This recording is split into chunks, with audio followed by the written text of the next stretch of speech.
Yo, welcome everybody back to the Smoking Room Podcast. I am your host, your lord, your lover, the one, the only Dirty Wolf. And today we are joined by streamer, stand-up comedian, and all-time great memer, KristieGotJokes. Claps everybody in the chat. Welcome, Kristie. Put some hearts and claps in the chat. Welcome. It's so good to have you. How are you doing? Oh, I'm doing really good. I'm wrecking stuff. Doing really good, actually. I'm happy to be here. Man, I was like rushing beforehand though, so sorry. Oh, don't worry. I was trying to be prepared, and then chat was like wanting to dance. So, I mean, we're just getting pumped up here for tonight's festivities, and but it's so good to have you. Why don't you give anybody in the audience who's new a little introduction into yourself and your content? All right, on Twitch I play a lot of games that are chat involved. So I like to play Jackbox Party, Among Us, Fall Guys, all sorts of different ones. Phasmophobia, you name it, I play with like all of my viewers. Hell yeah.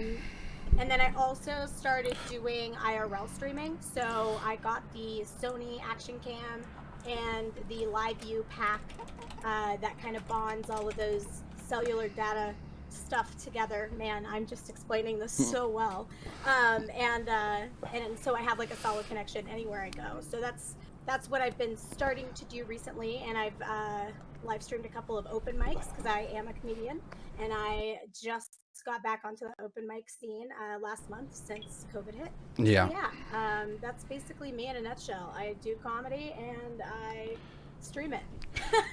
Right on. Yeah, I want to dive more into that about the streaming the open mics, but first we'll we have a little kind of a script we go off here to start for new guests, and I want to get into that first. And the first thing, Kristie, I'd like to ask is when and why did you start streaming here on Twitch? I think I already know, we've talked about this before, but for anybody in the chat, and not only when and why, what brought you to Twitch in specifically? Because especially right now going on, YouTube's coming back up with the streaming. Mixer was a thing, rest in peace. Facebook, all that. So were you like a viewer here on Twitch prior, and what was it that brought you to this website specifically? And let's go from there. It's kind of a funny story. So first I just want to say thank you, Adelie, for your compliments. Thank you, Arts.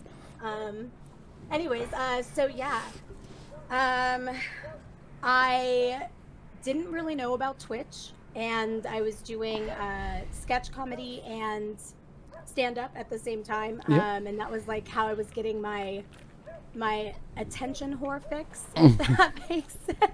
I mean, we're all here on Twitch, right? So we're all anybody can deny it all they want, but I mean, you're looking into that camera for a reason. Come on, even me, right? So Exactly.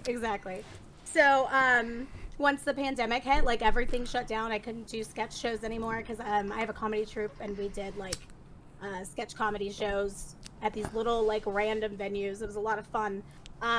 But anyways, and then I didn't have stand-up shows anymore, so I was at the house, and my boyfriend at the time, now ex, because boo, he pretty much for this reason, he was like, hey, so I can't stand having a one-man show every day.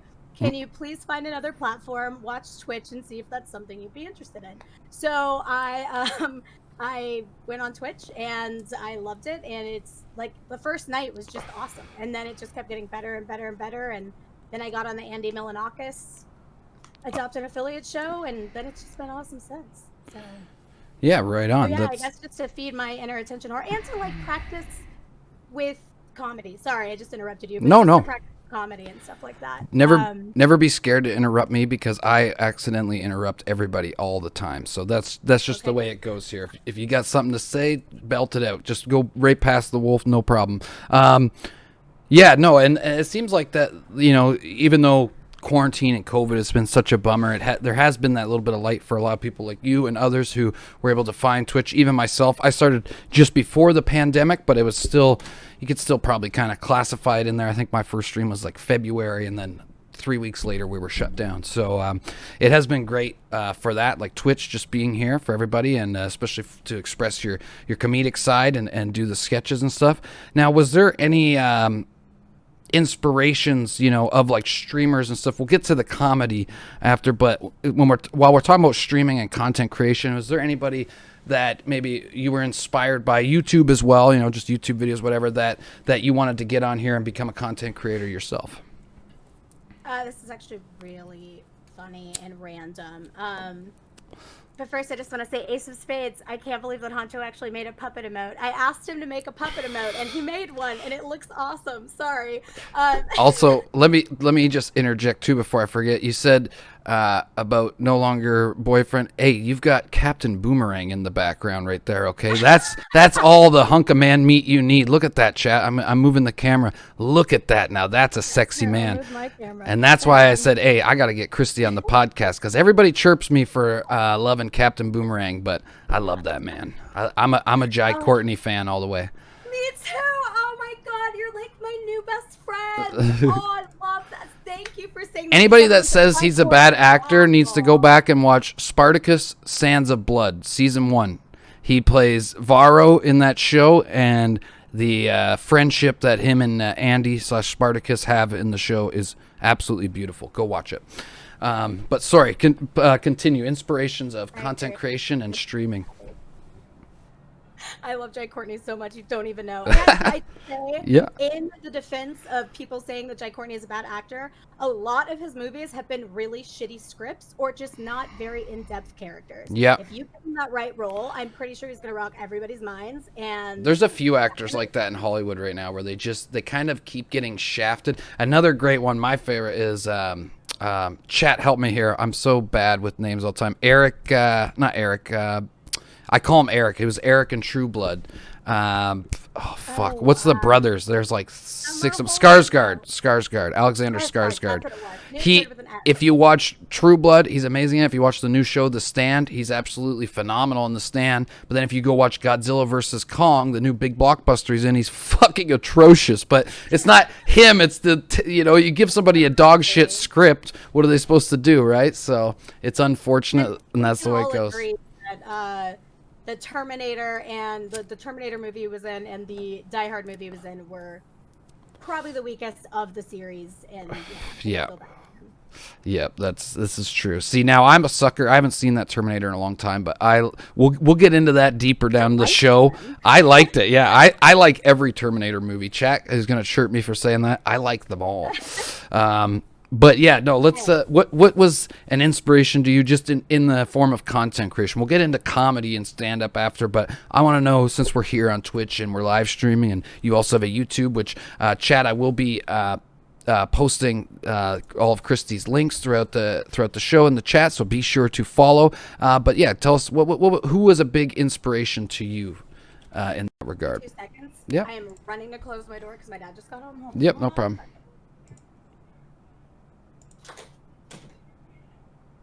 Also, I only live with my dad because my house got destroyed in the Texas winter storm. Anyways. There's nothing wrong with living with parents. Never let anybody tell you any different, chat, okay? I lived in my mom's basement for a long time, okay? It's fine. It's true. fine. There's nothing wrong with it at all. Yeah, It's just weird. I haven't done it in so long. Anyway, weird. Yeah. People that inspired me. This is really weird, but I started watching Jackbox, and of course I start watching like the big Jackbox streamers. One guy's name is Tipsy Tune. Some of y'all may know him, some of y'all may not. Also, Rosie, I love that you changed your name. And is that ruining your podcast thing? Is that ruining your recording that I keep talking to chat? No, you're fine.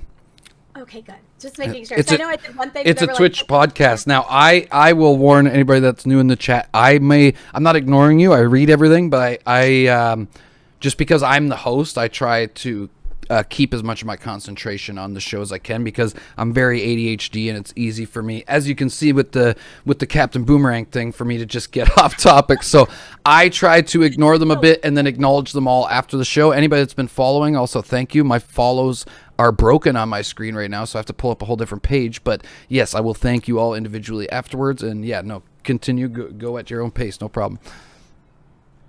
Can we turn up her mic? Okay. Here, yeah. No, it's probably me because I talk really loud when I'm drinking. Okay. Oh, there we go. How's that, chat? Let me know if it's better. Is it better, chat? Are we good? I think it was just that I'm so loud right now. That's the problem. So loud. That's normally me, so. But yeah, so you said we're saying Jackbox creators. Okay, so yeah, so the couple of like really big Jackbox streamers, Uneasy Peasy and Tipsy Tune. I really liked watching them to see why so many people watched them playing that game, because that was the main game that I started on. I didn't feel like there was a ton of people that were streaming it at the time that I started a year ago. I mean, there's 10 times more than there was when I started, but there was still a lot when I started. But like having pink hair, and I hate to say that, like I've had pink hair for 3 years. I did it one day because I always wanted to, and I just fell in love with it.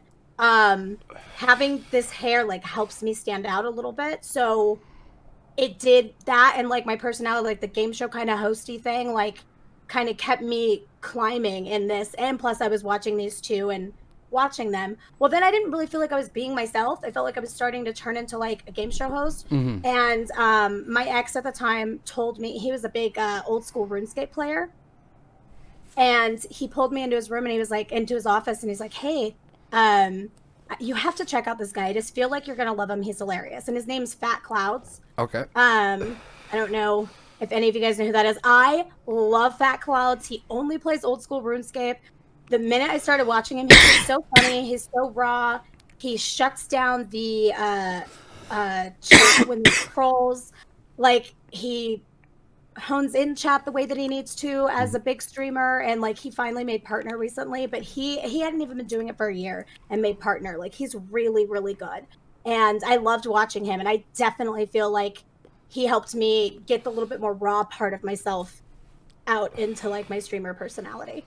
Yeah, well, it definitely takes some time. I talked about this a couple times with a few guests. I know even for like myself, like content creation was always something I wanted to do, but just getting that the confidence to do it. I've always been a stage fright person. Like we had a band in high school. I could jam fine in the shop, but once you have an audience of even 4 people standing there watching you, I'd be a little shy about it, right? So I know when I first started streaming, I was completely not the way that I am now. I didn't have my confidence. I was shy. I was scared to say fuck. I was scared somebody would say pussy in the chat and I would like delete it. Like, oh my God, I was just scared of everything, right? And then like 8 months later, a buddy of mine was watching me. He messaged me. He goes, dude, you're finally starting to like be yourself. Props. Like, it's good to see, because it takes time. That little eye that we're looking at, it can be intimidating at first, but once you get over that part and you start to find who you are on the camera, and it's really nice feeling, for sure. Yeah, no, definitely.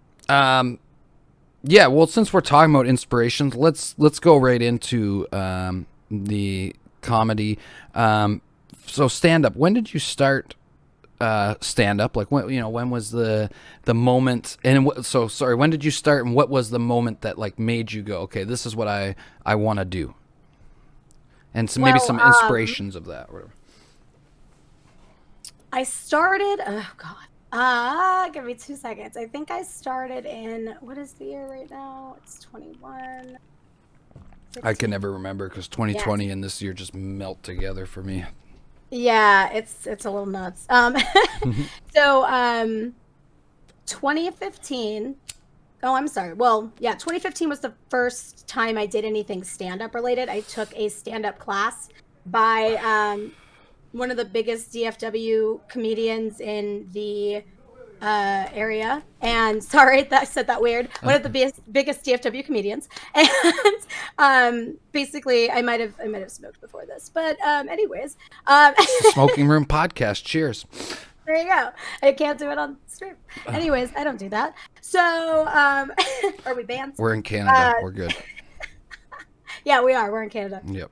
The Smoking Room podcast is filmed and live from Canada. Always, chat. Every guest is in Canada, whether they know it or not. When you're in this overlay, you're in Canada, so it's fine. You're good. I love it. I love it. So anyways, I took this class. He's a great, like, he was on Last Comic Standing. He has just years and years of that, and he was a radio show host. So it was really cool to meet him and kind of get like mentored by him and learn like his way of doing it. Now, I truly believe that there's not really a right way or a wrong way to do comedy. And I appreciate the structure that I learned from that, but I've finally started to learn to like do it my own way. I just want to say that for you guys. But yeah, so that's when I started.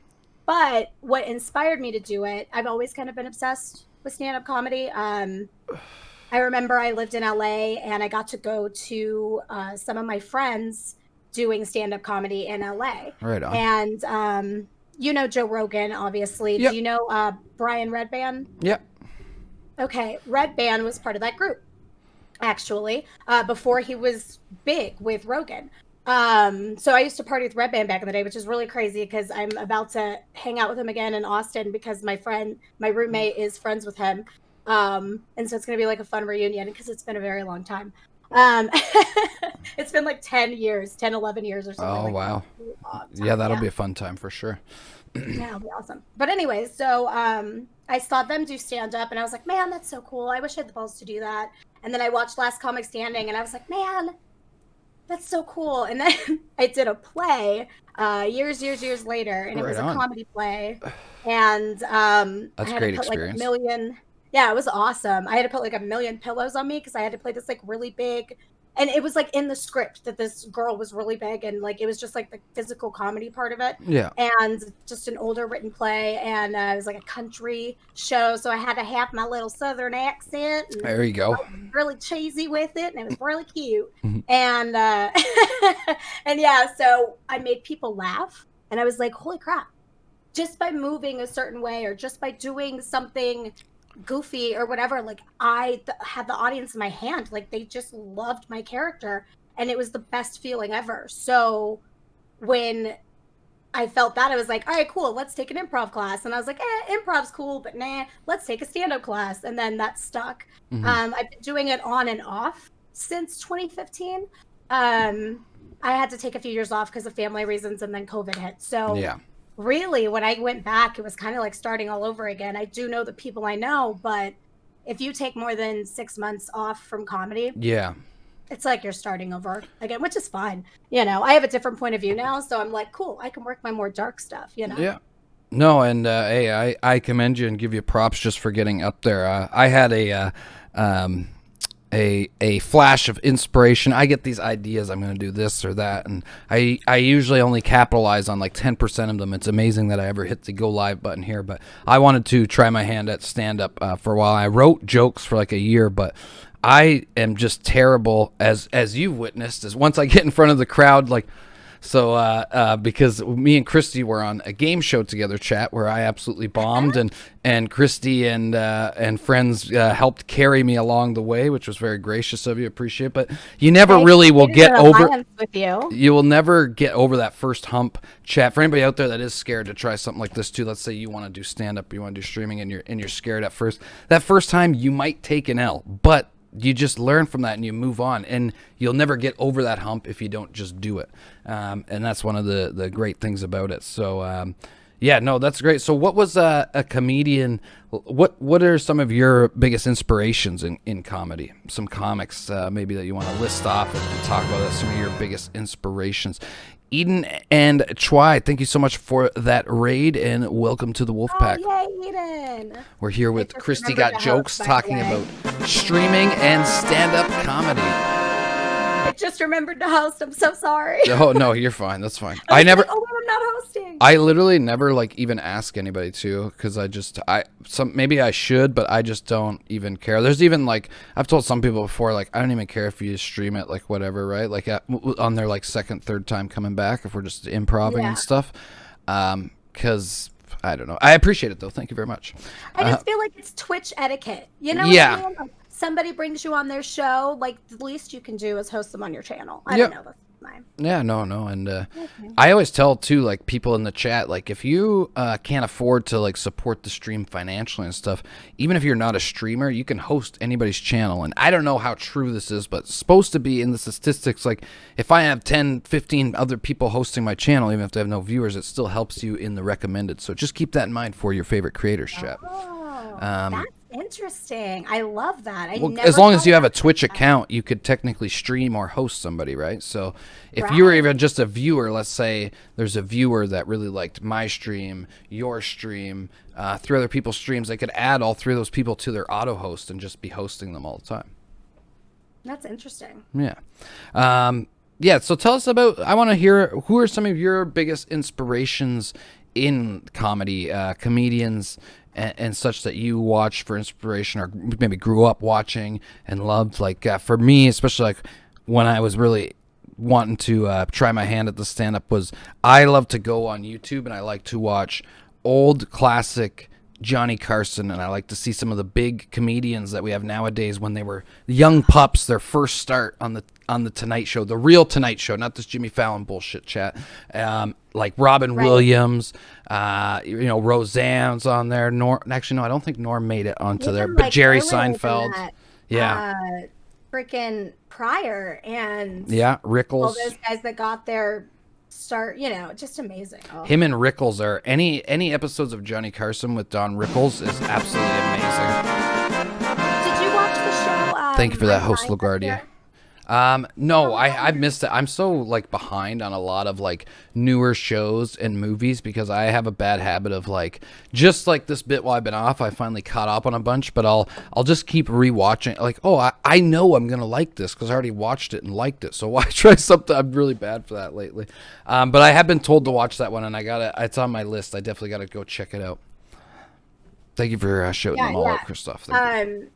Just a warning, it got canceled after the 2nd season, and it kind of ended on a little bit of a cliffhanger, but nothing like too bad. It's just very annoying, and I'm giving you that fair warning. I'm used to it. But it's a great show, and it's about that time and how how the whole comedy industry worked when Carson was there, and if people made it on Carson, they were that boom. If they did good, their career took off, and it was just very interesting to watch. Like, some of the stories are true, and and they talk about too if you did how you knew if you did really good. Chat was so you'd get invited onto the Tonight Show, and he'd have like Johnny Carson did this every night. He'd always have comedians on, and if he really liked you, he'd say, "Yeah, come over here," and he'd have you sit on the couch and talk to him for a bit. And Jerry Seinfeld talked about. I think it was Jerry Seinfeld, or maybe it might have even been Jim Carrey. It was by something else the co-host was doing, and then so Jerry or Jim, I'd have to look it back up, I forget, they started walking back outside, and then he was like, "Hey, come here," and they missed it. Yep, I can hear you. My audio just cut out, sorry. Can you hear me? Yep. Can you hear me? We can hear you.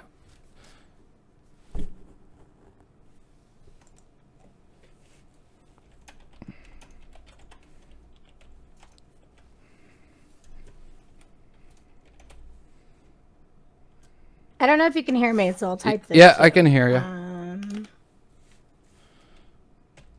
Wait, I can turn the audio. Does this work? Yay, you guys can't hear me. Okay, maybe I need to exit out of Discord and come back in. Yeah, you can try that. Is that cool? Yeah. Try turning off your headphones and turning them back on. Chat, tell her to turn off her headphones and turn them back on. Okay. But yeah, chat. He told them to come to the couch, and they were already walking into the back, and they missed it. So they thought, "Oh, I did bad because Johnny didn't want me on the couch," but he did want him on the couch, but they just missed it.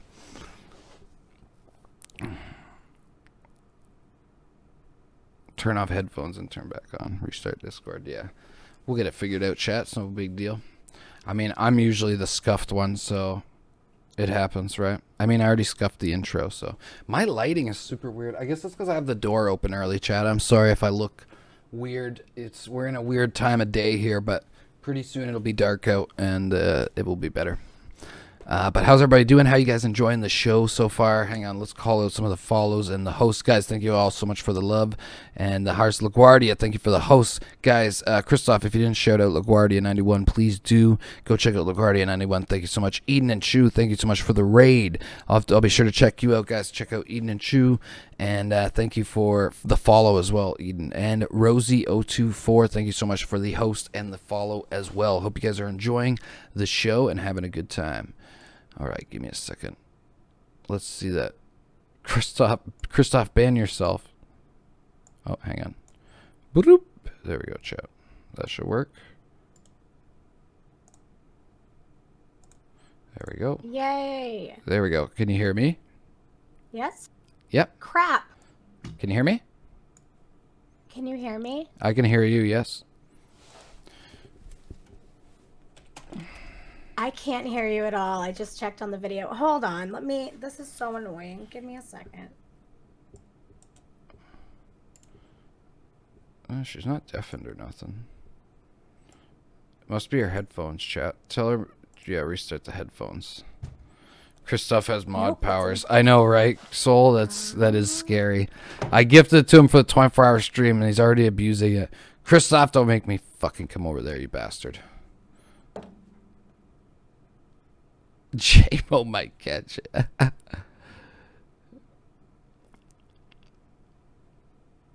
True, Soul, true. How's everybody doing, chat? Sorry, I'm just, I gotta fix this camera there. You guys are just having fun here. I would have already wiped that. But if it was my headphones, then I wouldn't be able to hear what's going on Twitch. It's Discord. Oh, that's weird, chat. Discord, I hate you sometimes. I don't think that she's deafened. Oh, wait, now she is. She's muted and deafened. You got figured? No. It was working. What's up, Demoed? Get J-Mar in here. Have some big tickers. I'm up to episode 5 of Invincible. Nice, Soul. How you liking it? How you liking it?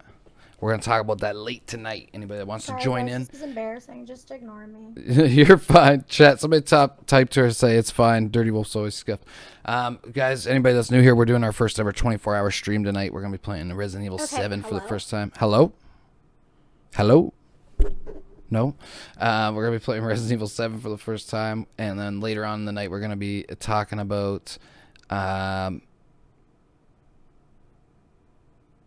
Christoph, shut your mouth.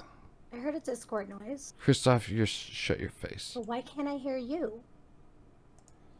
Am I deafened, chat? Am I muted?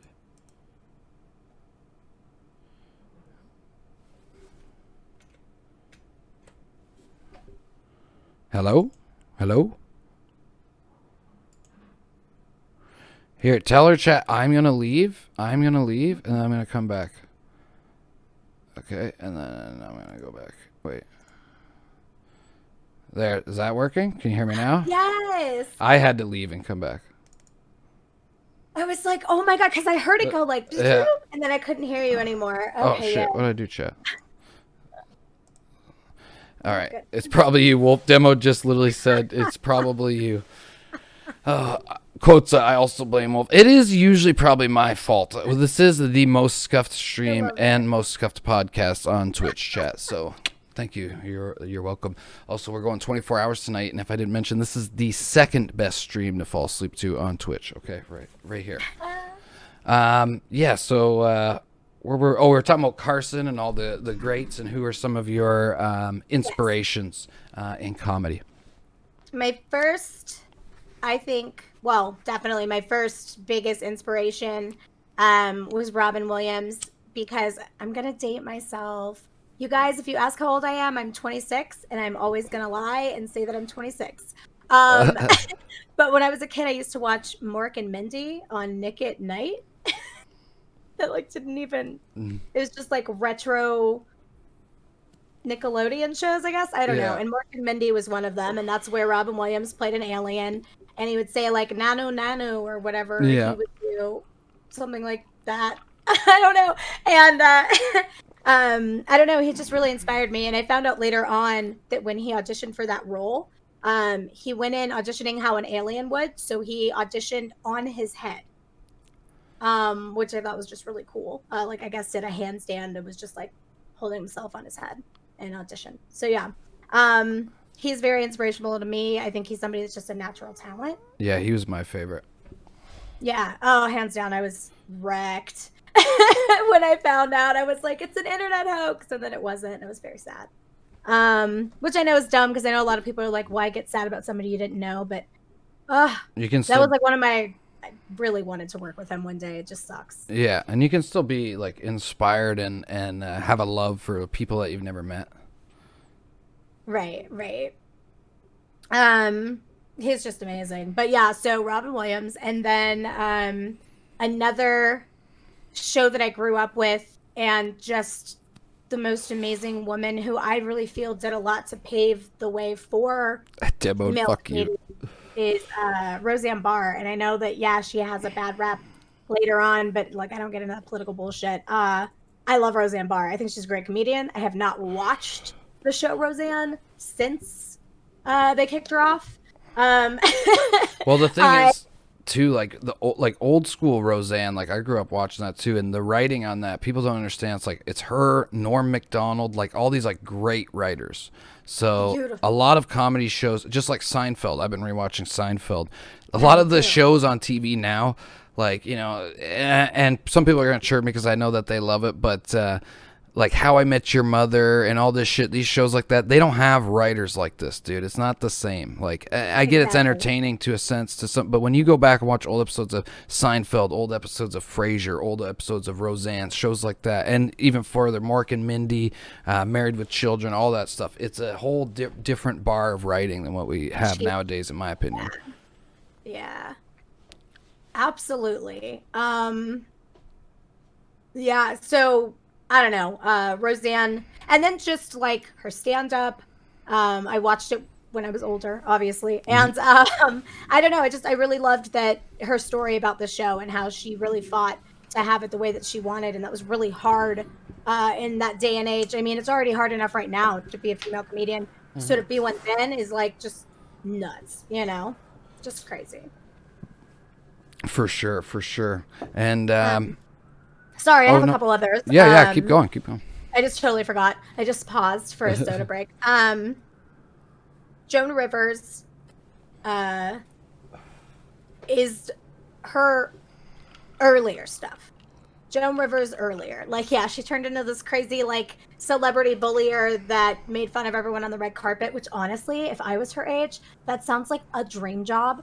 That sounds like being an old, like, complainy, gossipy woman just talking crap about people that have too much money. That sounds like an amazing job. But anyways, I love Joan Rivers. I thought she was very interesting for somebody whose husband killed themselves, and then she made jokes about it, but she didn't make fun of him. She like made fun of herself in such a tragic situation. So I really look onto a lot of the stuff she does because I had a lot of tragic stuff happen to me this past couple of years.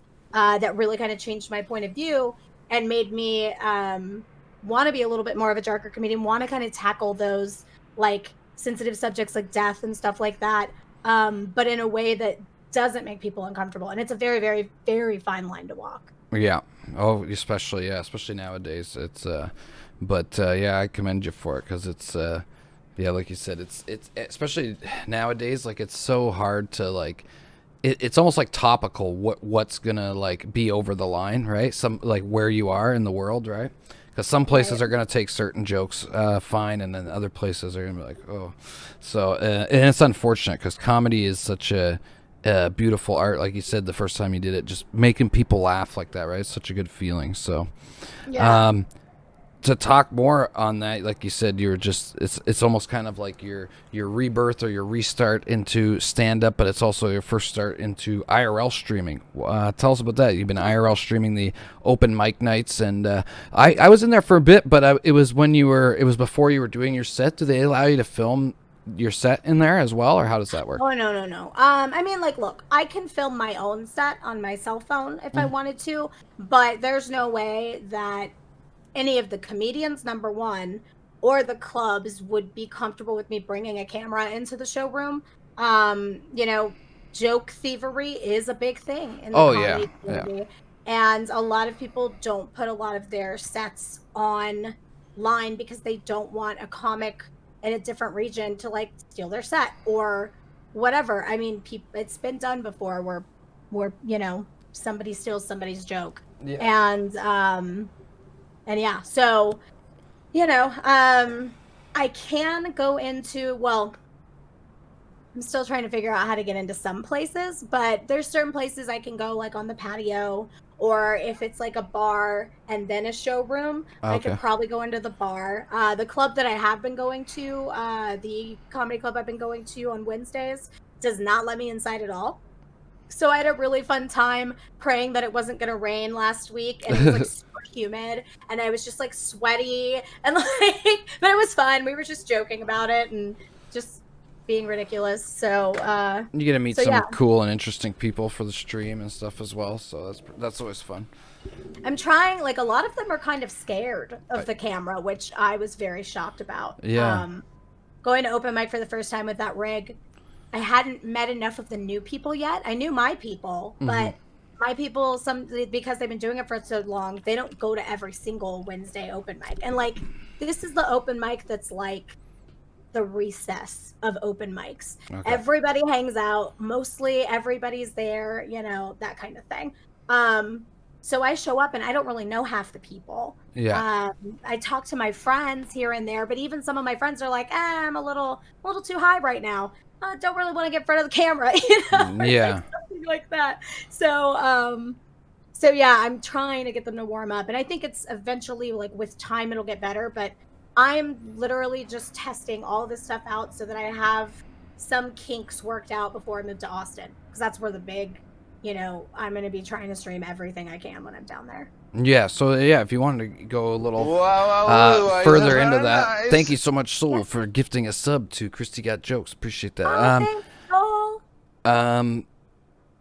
Sorry, what was I going there? That caught me off guard. Yeah, tell us about what's something that you hope to do with the future, that with your stream. Doesn't even just have to be the IRL, but just in general. But yeah, especially with the IRL open mics and stuff like that. What's your goals and stuff for going forward with that down the line?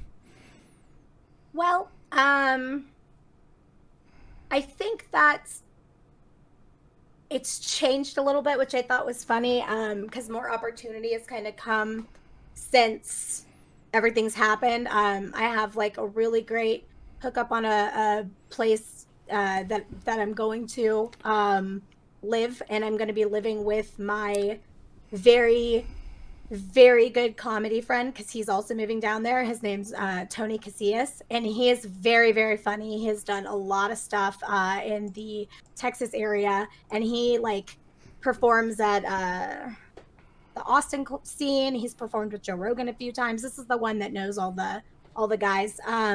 He performs in San Antonio, Houston, like all over Texas. But anyways, so he's going to be living with me, and we are going to I'm going to teach him how to Twitch, but at the same time, like how to stream and all that kind of stuff. But how to Twitch. That's what we say. I'm like, I'm going to teach you how to Twitch. But he's going to come on my stream a lot, and we're going to do a bunch of crazy stuff. It's going to kind of be like a streamer house scenario, and I'm like nice. really, really excited about it. That's cool. It's going to be really cool. Like, and we plan on having people over, because like there's going to be we have a pool at the house. I already, because Amaranth and Faith and whatever girls have been battling back and forth with their hot tub streams, and like one of them has an inflatable hot dog and one of them has an inflatable banana. Well, I ordered an inflatable eggplant. There you and go. I am ready to make this crap funny. So let's go. There you go. Right on. My chat's been trying to get me to do they want me to put a kiddie pool on the balcony and do a hot tub stream. Yes. Oh, that's amazing. I says it's still too like cold here. Like you can't. Some days it's warm, but then like today it's cold. So I'm like, no shot. They want me to do that tonight. I was like, no.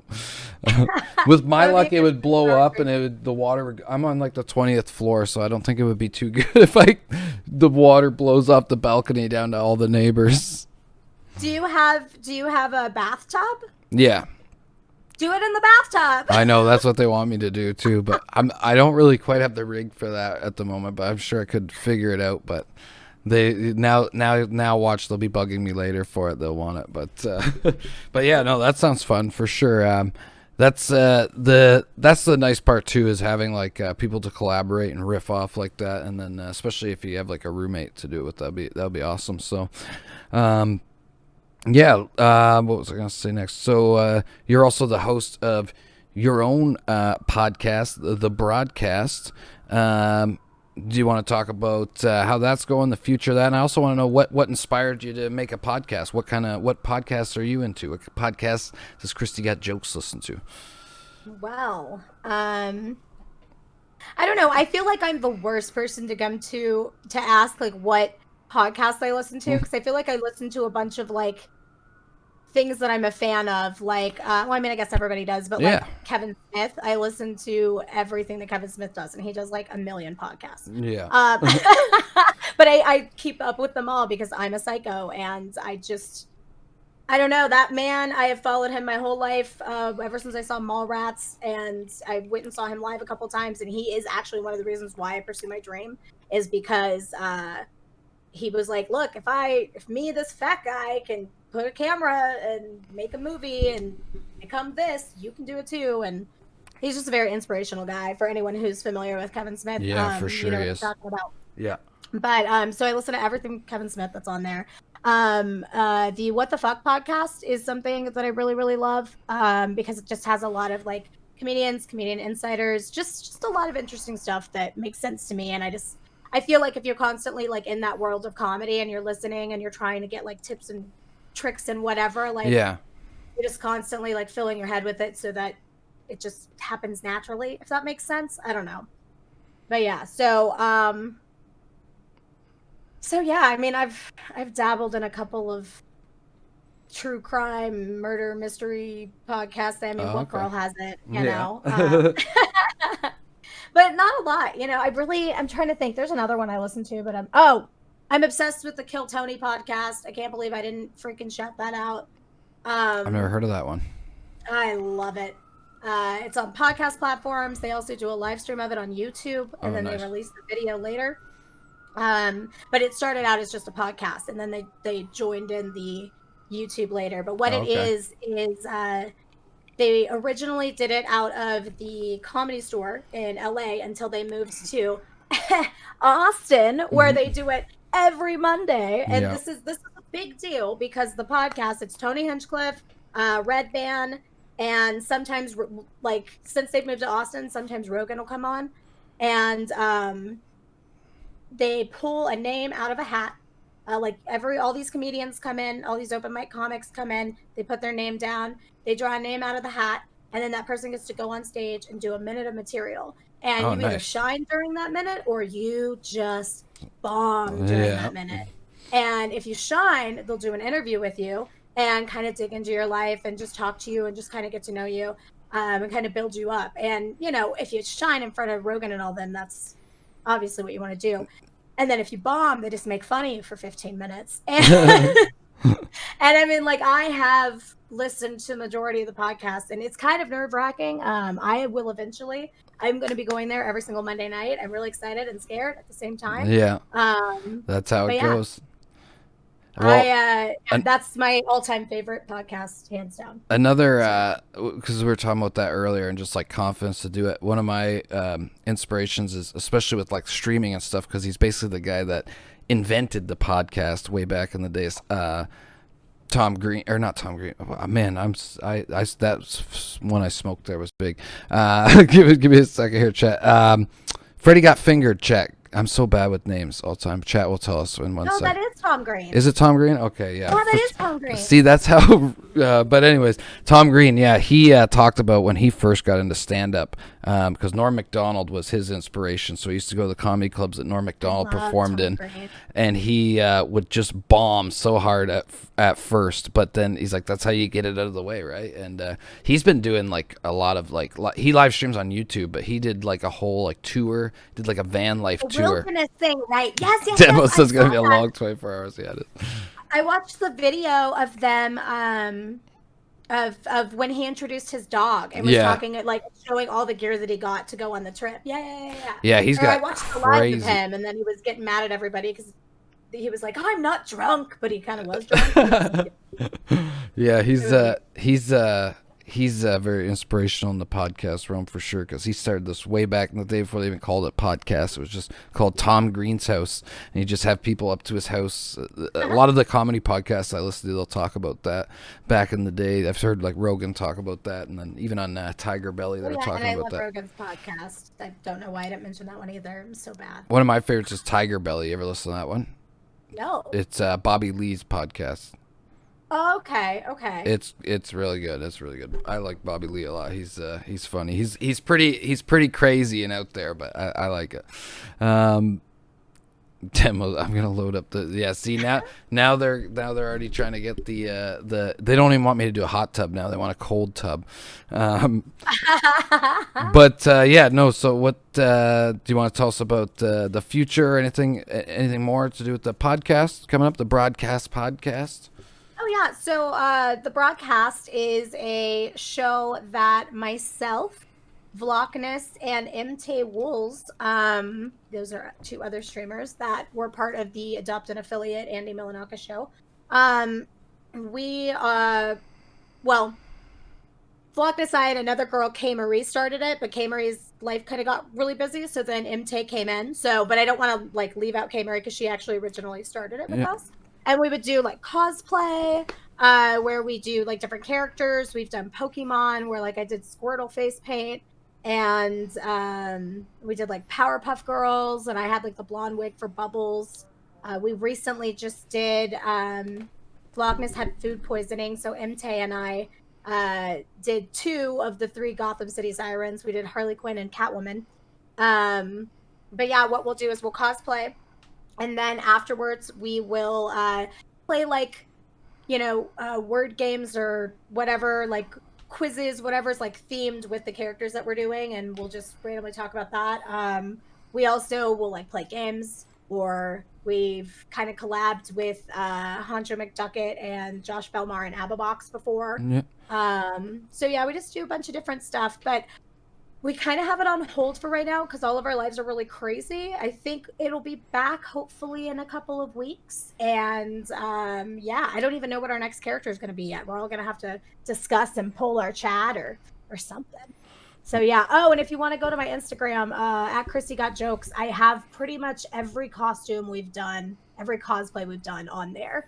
Okay, right on. There you go, chat. The links are in the chat. Go follow and check it out. And that actually answers one of our later questions. I took some questions from my chat before the show, and Adelie actually asked if you did cosplay and who would you cosplay as. So there you go, Adelie. There's the answer to your question. I have a really great story, really fast. Oh yeah, no worries.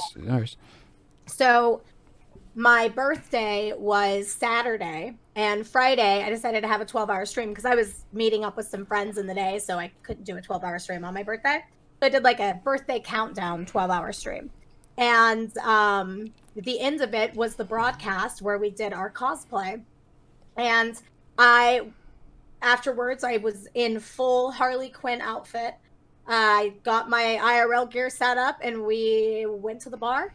And we IRL streamed as Harley Quinn in cosplay, which was a lot of fun. And I got hit on a lot.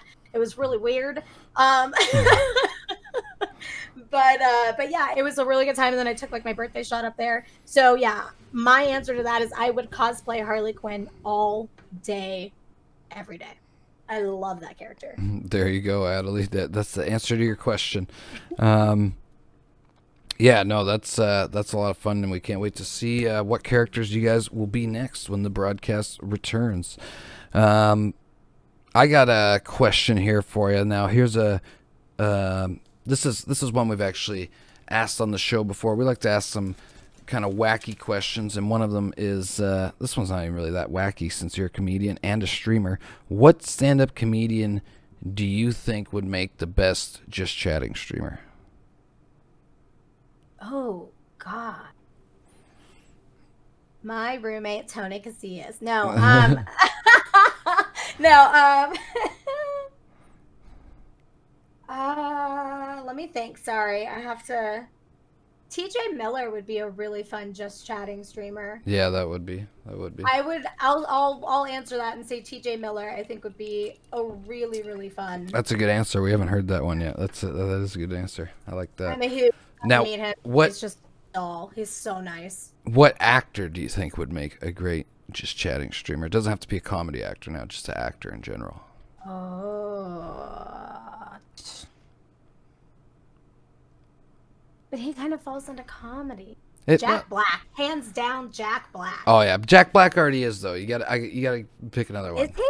Not necessarily a streamer, but he has Jack Black. Here's what I'll say. Chat argues this with me a bit, but there was a big how do you say it? There's a lot of drama in the YouTube community a couple years back when you had a lot of big actors coming to YouTube with their multi-million-dollar production channels like The Rock and Kevin Hart and kind of coming in there and people are like, what the hell? But the one big actor that came in and did it actually right, like their YouTube channel, so it's like an old school YouTube channel from like 2005, and it's wholesome as hell. That's Jack Black's Jablinski Games. He got into it because his son wanted to get into the editing, so they filmed Jack doing wacky, funny stuff. And it's supposed to be a gaming channel, but every time he starts to, oh man, the Xbox is broke. No gaming this week, guys, but we're gonna do this, and it's just, and then his son edits it and stuff like that. It's actually like really wholesome. It's a great YouTube channel, and now he's adapted and collabed with. He's played Minecraft with PewDiePie. He did a big Among Us thing with a bunch of other YouTubers a couple weeks ago.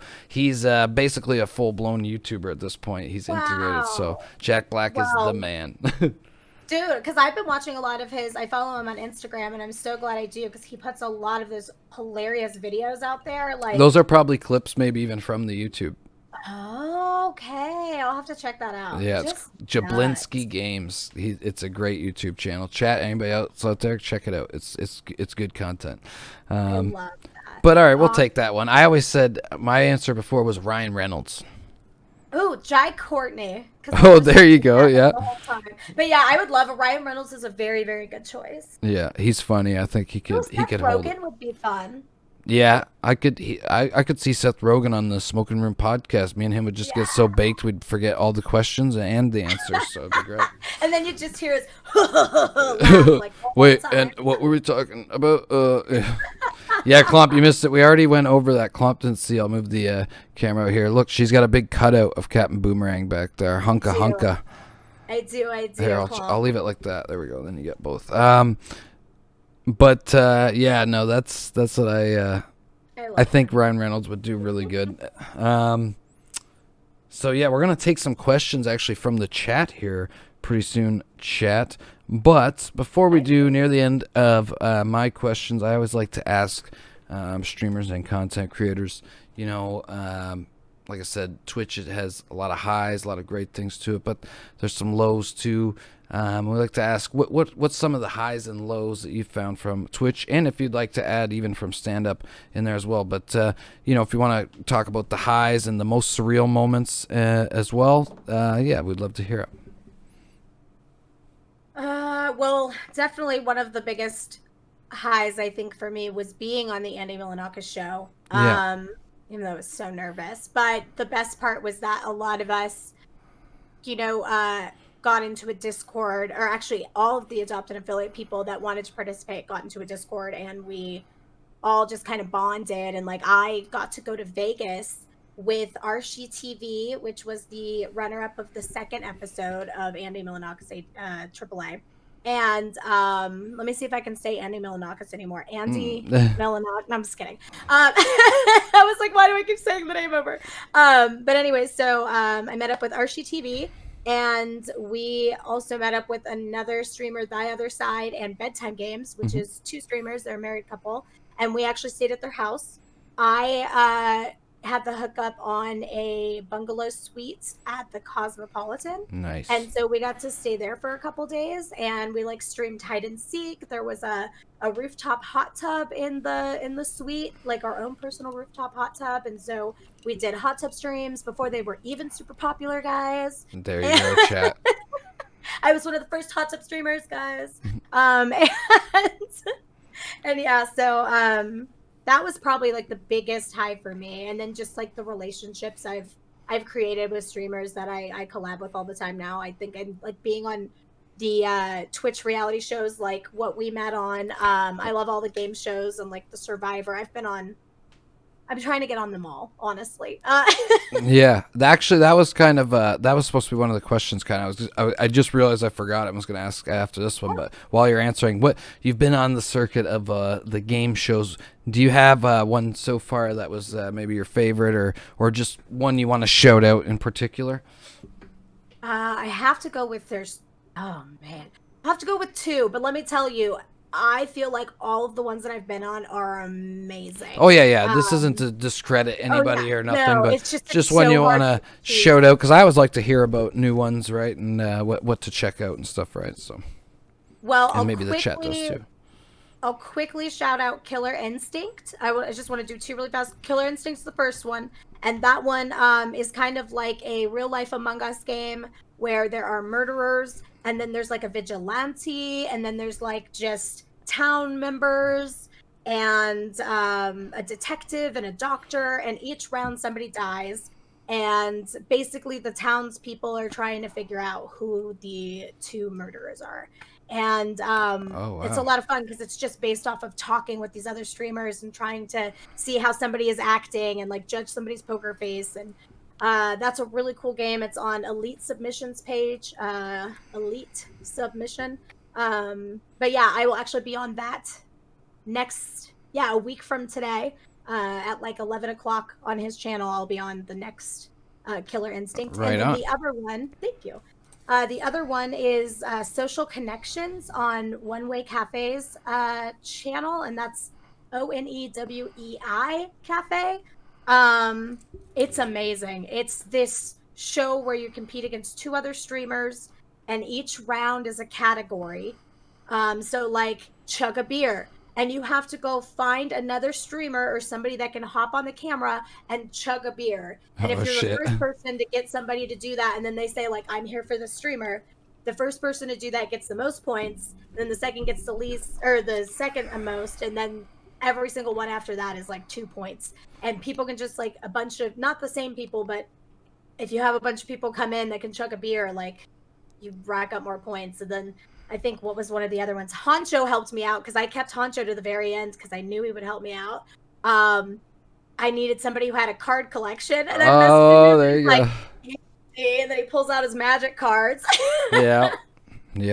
He showed us his magic cards last week too. He's got a good collection. He does. For the beer chugging, that I know how to win that easy. You just go over to Sebi Webb's TV, get him to do a Kovifi, and you might as well win the show right there. I know. Actually, I had asked him to be lined up for that, and he was like, "Well, mate, I'm on my channel with my people, and I don't want to mess up the game." You know, I love Sebi so much. Like I talk to him all the time. Yeah, he's a great guy. I love Sebi. But Chat yeah, knows so, he'll catch me in his chat all the time, cooming, as he likes to say. I love that. It cracks me up. But yeah, what else were we talking about? Some of the highs and lows. So you talked about the highs and of your stand-up as well, right? Your. I think one of the highs of my stand-up. Damn it, there's two, and I'll tell you. The first one is I got to film for Pauly Shore. And like I've performed at like the Addison Improv, I performed at the Arlington Improv, and those are the same improv clubs that are the big names all over the nation. Those are our two big clubs here, and I performed at both of them. Arlington Improv used to be like my home club. I used to perform there a lot before I had to take my break. And but anyways, so I got to film for Pauly Shore because he came into town for a weekend, and I filmed for him and his feature at the time, Dante something. But anyways, I can't remember. And I was filming for his features Netflix special, and I was filming his just so he could put clips on his social media and stuff. He was super cool. I got to hang out. Like, nobody was allowed back in the green room because he's very, very weird about people because his fans are like the craziest fans ever. Ever. And so he kind of hides out in the green room when he doesn't have to be out there like signing or selling t-shirts or taking pictures. And I hung out with him. He was super awesome. The last night, I'm waiting for him to pay, like get the money to pay me. And they started an open mic, and I got up on stage. And I didn't tell him the entire time that I was a comedian because I didn't want him to think I was kissing his ass to try to get ahead in the game. Mm-hmm. I want him to think that I was, treating him like a real genuine human being. And when he went to go look for me and he came into the showroom and saw I was on stage, and then when I got off, he was like, "You're a comic?" And I was like, "Yeah." And he's like, "Why didn't you tell me?" And I was like, "I don't know. I just didn't want you to think I was being ingenuine." And Yeah. we just like hit it off. I had his number. I have his email. Like we've talked over like not, it's been a very long time, but I've emailed him about a couple opportunities, and he always gets back to me if he can or not. So he's really cool. So yeah, that's probably one of the coolest like highs of meeting somebody, for sure. Yeah, that's awesome. That's Yeah. I've never met any big comics. I haven't even actually, because where we live, we don't get too many. We've had like a few decent shows. We kind of get like the generic ones. The only like big one that was like, holy shit, I can't even believe that's playing here that I got to see, thankfully, was Jerry Seinfeld. Oh, nice. Yeah, because usually he would play like maybe in like Toronto, because I'm just a little outside of Toronto, but yeah, like he played here the one year, and I was like, oh yeah, I gotta go to that. And actually, the other one I saw was Cheech and Chong. It was Cheech and Chong's. I forget what the tour is called. It was just recently, and it was just the two old guys back together on stage, and it was fucking Doing like the Dave's Not Here. yeah, it was amazing. There was people on on Reddit trying to bash it. I was like, you guys are fucking idiots. You don't know what good classic comedy was. They played all the old songs. They did all the old bits. The Dave's Not Here. They did that, all of it. And it was fucking fabulous. It was really good. And they had some new jokes to go with it as well. So the only disappointment was that it wasn't like a smoke-safe environment. I wanted to see them hotbox that fucking stage. That would have been great, but... That would have been awesome. Yeah, Quota, but I do live across the street from the comedy club, but it's been closed due to quarantine, and no really big people play here at the comedy club. If anything, they play at the stadium, and that like it's pretty rare and far. Or if you do, it's like the ones that we get all the time is the guy. Chat's gonna chirp me for forgetting his name. The guy with the puppets, but I just don't really care. I thought it was funny the first time he did it, but I'm over it. What's his name? Not Jim Gaff. No. See, I'm glad that you don't remember it too. I always confuse Jeff Dunham. Jeff Dunham, thank you. I don't know why I always confuse Jim Gaffigan and Jeff Dunham, and I know they're two different people and they don't even look alike. No. But like, and I'm not saying, look, don't get me wrong, he's a true talent. I love what he does, but I wouldn't pay the money to like go to the stadium because I don't know. I've seen it the first time, and he adds new characters and stuff and that, but it's not my thing as much, right? Where when I saw like Jerry was coming, or if like they had the one that we do always get, and I always miss him, and I wish one time that I'd get it, because every time he plays, the tickets sell out like that, because they play him at the smaller Coliseum. I don't know why they need to put him at the big one, and that's oh fuck, what's his name? The Australian. Klomp, help me out. The Australian. We tried to get tickets for him 3 times. He used to be like one of my favorites. He's so funny. Jim Jeffries. Oh! Why couldn't I think of that? I know. I'm terrible with names today. I don't know why. I forgot. I almost messed up Tom Green, and then I said it and thought I messed up. And I was like, no, it is Tom Green. I was like, wait, it's not. Yeah. What was I gonna say? Oh, T.J. Miller. Speaking of him again, sorry I bring him up again. That was the other person that was kind of a high moment for meeting. Nice. But he didn't get to see me do comedy. Like Pauly Shore actually gave me like advice and shit. But That's awesome. TJ Miller I actually went to go see, which by the way, if you guys ever get a chance to see TJ Miller, he's hilarious. He's very different. He does, regular stand-up comedy. It's great, but he also throws in a little bit of like Carrot Top-esque prop comedy. And I really, really, really appreciate what he does. Like, he did this bit with a freaking trombone. I was dying because you didn't even I won't ruin his joke, but you didn't even expect it to be what it ended up being. It was just hilarious. But anyways, I met him afterwards, And I got a tip from somebody who works at the club. Hey, if you buy something of his, you can go back and meet him afterwards. And I was like, done. Give me the merch. Give me the merch. Buy it all. Yeah. And so I bought this rap CD. It's his comedy rap CD, and it's ridiculous in the best ways possible. And at the time, it was me and my ex, same one I keep bringing up. And my ex brings up to him that 2 weeks prior, I had just fallen off of the stage at an open mic. And the minute that TJ hears that I'm a comedian, his face just lights up. And he's like, tell me this story. like, okay. And so literally I went to an open mic. The stage is like right here. Okay. And then like right at the edge of the stage, there's always stairs, right? Mm-hmm. And it's always at the edge of the stage. It's lined up right with the stage. When I went up, I didn't notice anything different. I went up, did my set. I was a little nervous because I had bombed earlier in the night at a show, and I just didn't want to end on a bad note, so I was trying to make up for it. I did my little ukulele bit that I do at the end that I like to close out with.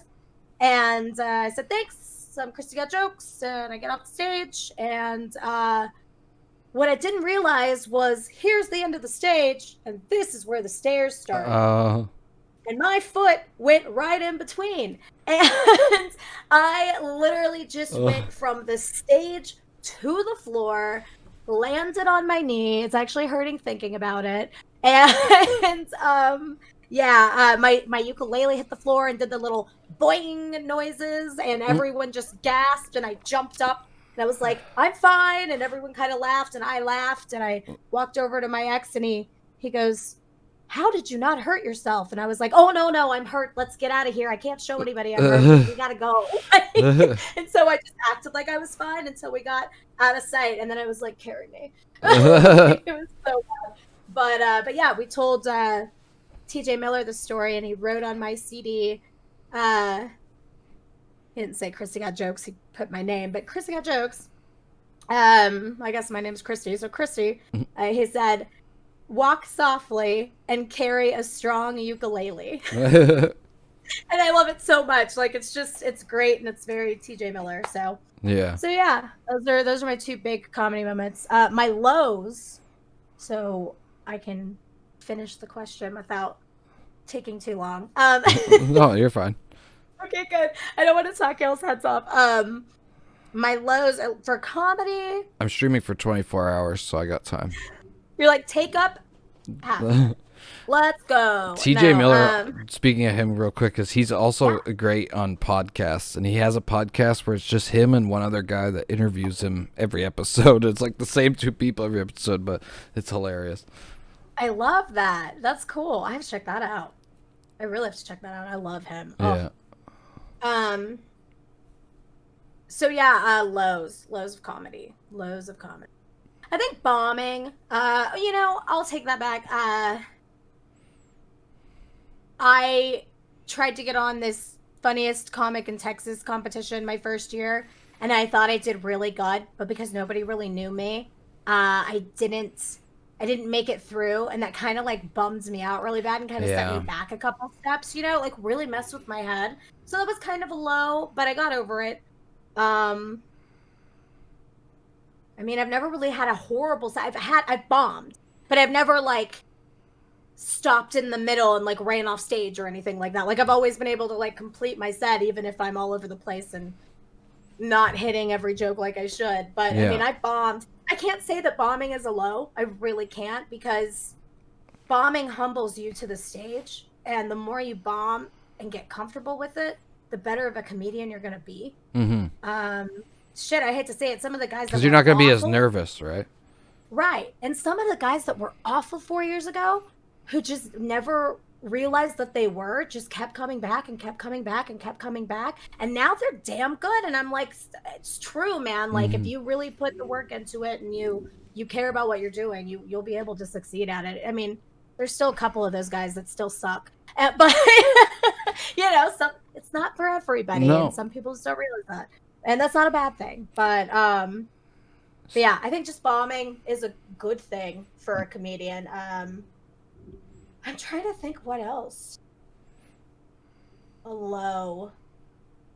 Not getting a freaking guest spot on a show I wanted because me and a guy both sold the same amount of tickets, but he gave it to the guy because, and that really pissed me off because that guy actually got guest spots banned for 2 months because he made an ass out of himself in front of the headliner comedian trying to like ask him a lot of annoying questions, and it's just annoying. So yeah, that was probably a low too. But I don't know. As far as streaming, this freaking climbed to 75 average viewers. Yeah. That is like draining. That's like heart crushing.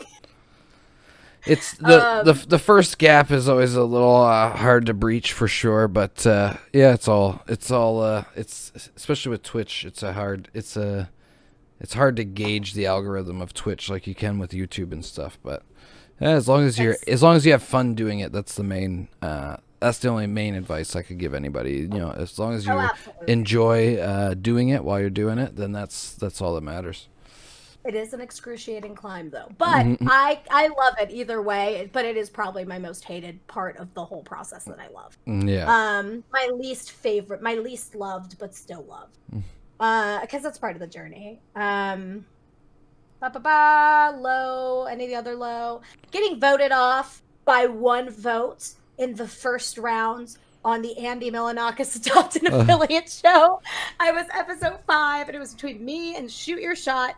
And by 1 vote, he got through, and he actually ended up getting second. And so that was freaking heart-wrenching for me. But I made the best of it, and you know, I came out better on the other end. So. And I said this to somebody else who was on the show. I feel like on that show, there's no like everybody's a winner kind of because you got a great experience. You got to meet a bunch of cool people. That you know, everybody's kind of working together from that community, and it's cool to see. Right? There's before that show, there was a couple like when I got into Twitch, when I get into something, I go like deep on analyzing it, watching all these streams, and I've seen like the niche communities or whatever. Like there's certain communities and streamers and people that stick to this community or that community besides like all the big streamers. And before AAA, there was only a couple of those there, and they were kind of hard to breach, and it wasn't as welcoming. There was a lot of competitiveness and stuff like that with streaming, whereas I find, you know, everybody that's like super competitive about it, you're playing the wrong game because like sure there's some competitiveness to it, but you gain more from working together with other creators than you do from working against them, in my opinion. But there's a lot of metas that arise on Twitch, but the only true meta, the best meta that always survives and wins is collaboration. In my opinion. True. That's why Among Us was the biggest game of 2020. It's not because Among Us itself is a great game. It's because it brought 10 people together in one room. You had all these different personalities, streamers, and creators mashed up together every day differently, yelling at each other, arguing, and it made it fun, right? So same with the RP, all that kind of stuff. So speaking of which, that's actually a question we could ask too. Of all the metas that you've seen arise while you've been on Twitch, what was one of your favorites? Besides hot tub streams, of course, because we all know that's everybody's favorite meta, right, chat? Hot tub streams! My chat wanted me to go and rate the production quality. They said, go and see who has the best toys in their hot tubs, like during the 24-hour stream, and rate them. I said, I don't think that we should do that, but... Yeah, because honestly, you'll be taking it in a way that you're rating the pool toys, but you'll get looked at like exactly. You're not. But yeah, I totally get you. Chat doesn't get that, especially when they're all cooming while you're doing it. It doesn't work. Right. They just want to look at girls in hot tubs. Will give you the view. That's all they want. They want to give you they want their cake and they want to eat it too. Yeah, exactly. They don't want to have 2 tabs up. Open a second tab. Come on, guys. They're like, we're on mobile. Come on, peasants. I will say this. I know this isn't on topic. Well, it kind of is. Faith has the best hot tub background. Just saying. Anyways, I've been studying this shit because I kind of do want to do my own. But I don't think I know who Faith is, but my chat already knows I'm a heavy supporter of the Queen Amaranth. All right, so we just you know, You and Hunter both. Is that why you guys get along? Did you talk about Amaranth for like an hour? No, Please tell we me. actually didn't. I didn't even bring that up. Maybe that's I'm gonna Huh. write that down, a topic for episode 2 if I get Honcho back. Definitely. I guarantee you he will talk about it for a while. Well, no, my chat memes on it, me for it, but like Demo knows because we've talked about this. Like I watch a lot of like Devin Nash. I watch like a lot of like analytical stuff, and Amaranth. The reason I actually like do respect her, like she's the hardest working streamer on Twitch. People don't realize this. She streams 10 to 12 hours a day here. She runs 3 YouTube channels, 2 Twitters, 2 Instagrams, an OnlyFans, a page. Like holy fuck, dude! Like it's ridiculous. She's a walking zombie, like because she barely sleeps. It's insane. Well, so she's doing those sleep streams now, probably so she can actually sleep. Yeah, exactly. That's the only way she can sleep is doing a sleep stream. So and it all But I is. watch her because she's brilliant, And she is funny too. Yeah. From that, I will. You know, I don't hate because she has a gorgeous ass body and knows how to take good pictures. Well, and she's funny too. And the thing is too, like chat, you ever want to feel bad for somebody, go watch when she does an unbanned form stream. The things that people say in her chat, I've never seen anywhere else. It's fucking insane. I applaud her for the work that she does, and she's a strong woman. So but yeah, what has been your favorite meta to arise? You know, the fall, like especially last year, we saw a lot of different ones: Fall Guys, Among Us, RP, and it doesn't even have to be from a player standpoint. It can also be from a viewer standpoint. I will say the one thing that I love that got really big that a lot of people didn't realize was going to, because it's been out for a while, was Rust. I didn't play Rust, and then it kind of blew up because that server appeared, and like Andy and XQC and everybody was just jumping on this server to play. The first Rust RP server just hit differently. I watched every minute of that I could. Wait, the when it just recently happened? No, like the first, like yeah. No, like when it recently, like the first big one that they did, the first big OTV server, because they did one that was really interesting. Oh yeah. Yeah, I was wild. I was switching back from other people's channels, and like I loved that, and then I wanted to get into the game because I was just really interested in it. I wanted to RP, and Pancho created a server for AAA people and anybody from his community, and we jumped on there, so it was a less toxic place where we could actually learn to play the game, learn to build stuff. I could get better at shooting. Fuck, I wish I would have got into that. Is that the one guy was on? Around. I don't know if a lot of people still go on it. I want to, but my problem is with games like that. I get like I played Rust for like a couple weeks as well, but I get like a crackhead. I'll be up all night just farming wood and stone. I'll stay up till the sun comes up, just sitting here farming wood and stone because I get addicted to looting shit. Right. And then if I want to build more, I want to be able to just build it, not have to go out and get more. Like I already have it there. Yeah. Exactly. Alucard's?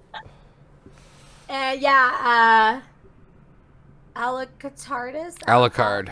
Alucard. I was saying it wrong. Alucard. Yes, that's the one guy that was on last week, right, Honcho? Yes, Honcho was on last week. Yep.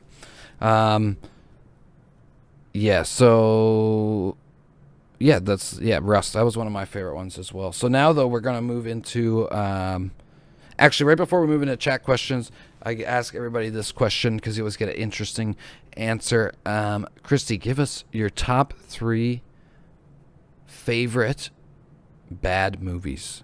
And now when I say a bad movie, you know, some people would argue there's no such thing as a bad movie. You know, somebody out there likes it. I'm talking just like socially bad, you know, maybe movies that the general public kind of like crapped on. Like for instance, you know, Suicide Squad is one that everybody kind of counts as a bad one. One of my picks, a movie that I love that's counted as a shit movie, is the Warcraft movie. I love the Warcraft movie, even though it's counted as a bad movie. So what's 3 of your favorite bad movies? I don't like bad movies. No, I'm just kidding. I'm not that bad. God, I don't know. This is a tricky one. Okay. Come on. I like all sorts of... I used to work at Blockbuster, and all of my coworkers would get mad at me because they would have that section where all of the employees could put their top favorite movies, and everybody would put like, you know, Magnolia and Donnie Darko and Donnie Brasco and all the Donnies. And all the Donnies. And I would pick like Clueless and like the Care Bear movie and just like the most ridiculous just to piss them off. See, Klomp gave another great example. Resident Evil 2. He loves it, but Resident Evil 2, it's probably counted as a pretty bad movie, I would say. Resident Evil 2. Most of the Resident Evils could probably just be compiled to shit movies. And I like a lot of them too, so chat knows that. I like a lot of bad movies. Damn. A prime example is Terminator Genesis is a bad movie. I like it. But if you ask chat, is Terminator Genesis a good movie? They might troll me right now and say yes, but most of them are going to say no. I'm down with all of them. Demoed says, oh no, that was Resident Evil. So there you go, prime example. And Demoed, the last Resident Evil, even I'll say, is dog shit. That's a dog shit fucking movie. No, nobody should like that movie. I'm sorry. Christoph, fuck you. Don't mind me. I have to put my chat in line sometimes. Yeah, you can Google some movies. I'm just sitting here. It's a tough one. Everybody gets stumped on it for a minute. I mean, Suicide Squad is that, but I don't want to cop out and say. Well, I mean, you have Jai Courtney there, so I'll gift you. You can pick two, and Suicide Squad can definitely be one because you have Captain Boomerang right there. Which I will argue, even though Suicide Squad may be a bad movie, chat. Two things I'm going to argue. First of all, after Zack Snyder put out his cut of the Justice League, and it was amazing. Everybody wants the David Ayer cut of Suicide Squad. I'm not going to say it would be a good movie, but I guarantee it would be a lot better than the shit we got. Because if you look at the other movies David Ayer has produced, they're fucking amazing. Training Day, for fuck's sake. That's a classic. That's an all-time classic. And like Captain Flash Boomerang movie? is excellent. Flash movie's in production right now, so there you go. Is Captain Boomerang going to be in it? He's going to be in the new Suicide Squad, which comes out in August. But is he going to be in the Flash movie? I don't know.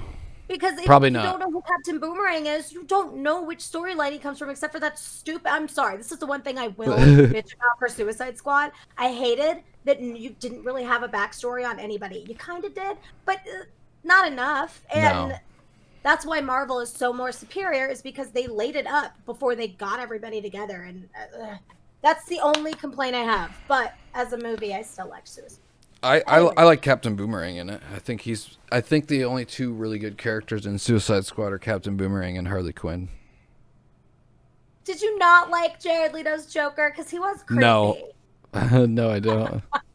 I'm a very big Joker connoisseur. My chat knows it, and I do not like Jared Leto. I will give him credit that in the Schneider cut, his little bit is the best that we've seen of him, but I still think that he's the worst Joker. I think for me it's a tie between Heath and Joaquin Phoenix, and then Jack Nicholson's right underneath there. I know a lot of people would say it's blasphemy. He should be at the top, but I just have to tell you, and this makes me so happy that you're bringing this up. At open mic last Wednesday, I was in an hour-and-a-half conversation with two other people. And when people came back, we were still talking about it. And it was, who was the, and I'm sorry, it's a little different. Joaquin was talked about a little bit, but the two that we were arguing over was Nicholson and Ledger.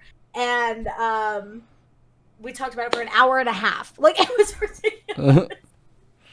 So I love that we just brought that up, because I literally just had this debate the other day. I'm a Jack Nicholson Joker fan all the way. Yeah. And if you ask me who my favorite Batman supervillain of all time is, I'm sorry, I'm gonna go with Jim Carrey's the Riddler every single time. I love him, and I love how excited he was to play that role. Well, you're very brave for saying that, but I'll applaud you, because Batman Forever was a movie. When your kids chat, your parents just keep putting movies on replay for you, and Batman Forever was the Batman movie I grew up watching. Klomp can confirm that.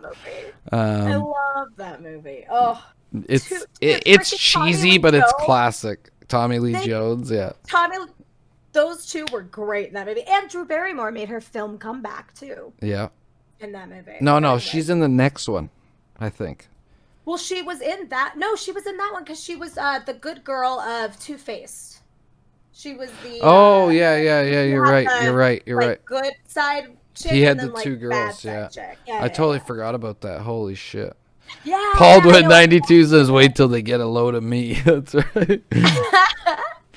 Oh, good. See, the chat, all my chat knows we all grew up with that movie. I love that movie, Clump says. It's so cheesy that it's great, dude. It's Justice for Cesar Romero. Somebody said that when we were having the conversation too. They're like, what about Romero? No, I don't like the Romero Joker. I'll say it. I don't like old Batman in general. It's too dated for me. Very cheesy. It's very dated, very cheesy. Yeah. I did like the Riddler's performance in that too, though.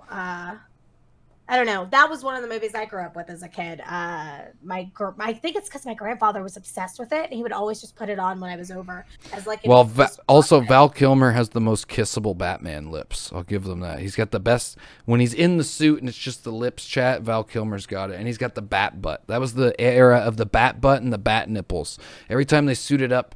That one and Batman and Robin, those two movies, they're made by the same director. Every time they'd suit up, they'd zoom in on the leather ass, the crotch. They have a big bulging crotch, and the bat suit had nipples. And my chat chirps me for it, but I still think hashtag bring back the bat nipples because the suit looks weird without them. Who doesn't have nipples? Why isn't there nipples on the suit? And Paulden says, a kiss from a rose. That's true. Batman Forever has the best theme song. Kiss from a rose. There you go. That is very true. Club 94, a quote from the actual director, Joel Schumacher. I wanted to make Batman sexy. And he actually did say that. There's some hilarious stories from one of my favorite talk shows is Graham Norton. He's a British talk show host, and he has multiple people on at a time, and he makes them all drink. So everybody gets loose. It's a really fun show. And George Clooney was on there talking about, because he was in the second installment of Batman. After that, Batman and Robin.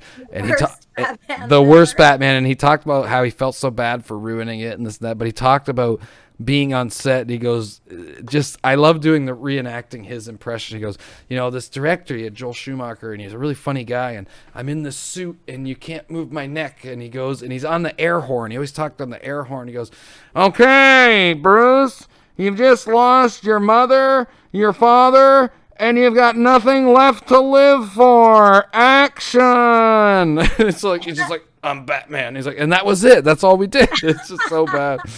It's so bad. Hashtag bring back bat nips, chat. I'll remember that. Let's get that trending on Twitter one day, okay? Yes. Oh my gosh, I could see that taking off. Well, I think that covers us pretty much on bad movies and more that I've admitted. There you go, chat. I love Batman Forever. Although Batman and Robin. Wow, we could have said Batman Forever. Yeah. Yeah. Batman and Robin, I can't really pick because the Bane. I mean, just. Brain. It was just too much. It wasn't there. And then they had the Bat credit cards in that one. I will say, I don't know if this is a bad movie or if people consider it a bad movie, but I really liked Scream 4. I can't remember Scream 4. I don't remember most of the Screams. With Emma Roberts. It was like the one watched that they brought back years later. Yeah, it's the reboot. Yeah, the reboot. Which it literally was a reboot, and it was probably awful. Oh, and every single Kevin Smith movie. Klomp says all Screams are great.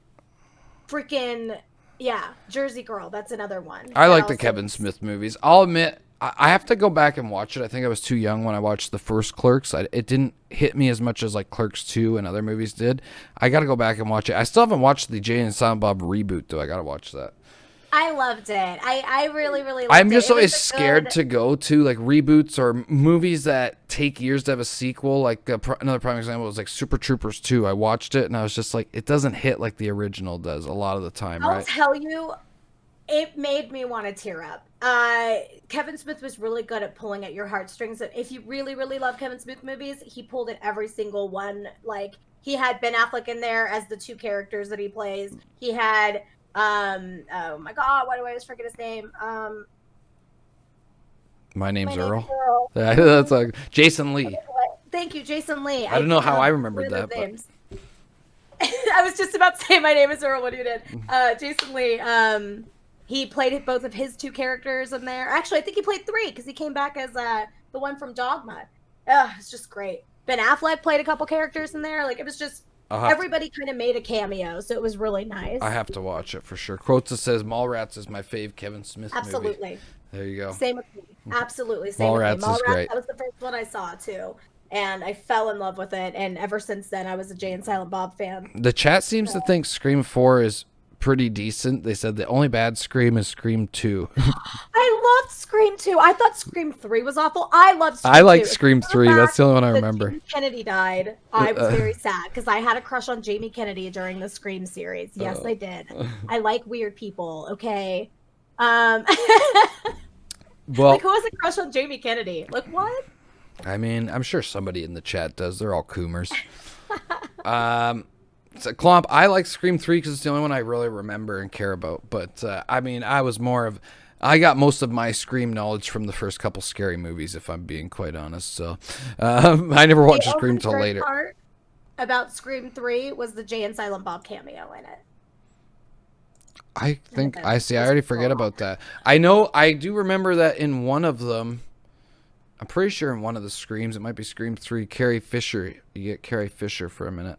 The People's Princess, Princess Leia. Which one's that, Clomp? Clomp will tell you. Clomp and Quota are Scream 3 said she has a cameo. Really? She makes a joke. She talks about, like, I think she actually plays herself or something. They're like, why are you working in the office? She's like, that's what you get. Something about, she's like, I sucked dick for a movie role 30 years ago, and now I'm here in this fucking office, and she's smoking a cigarette or whatever. I love Carrie Fisher. She was, again, you talked about, like, with Robin Williams, like, tearing up and stuff, and everyone judged it. Why would you tear up for somebody you don't know? When Carrie Fisher died, I remember watching the news just like crying. I was like, because they did like a whole Star Wars presentation, and chat knows we're a big Star Wars nerd here. But it is now that time of the show where the chat, you guys are the interviewer now. You guys get to ask Kristie whatever you want, and to start it off while they're typing it out, what kind of questions you guys want to ask. We did take a couple before the show. You already answered a couple from Adelise, but. Let's see. Ace of Spades had one. Ace of Spades, if you're still in the chat, here you go. He said, how do I joke like a G? Those were his words. How do you joke like a G? Yeah.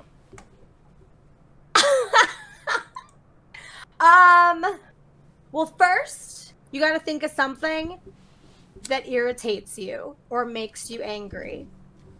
Then you got to think of something to compare it to that you wouldn't normally compare it to. And then you think of a punchline.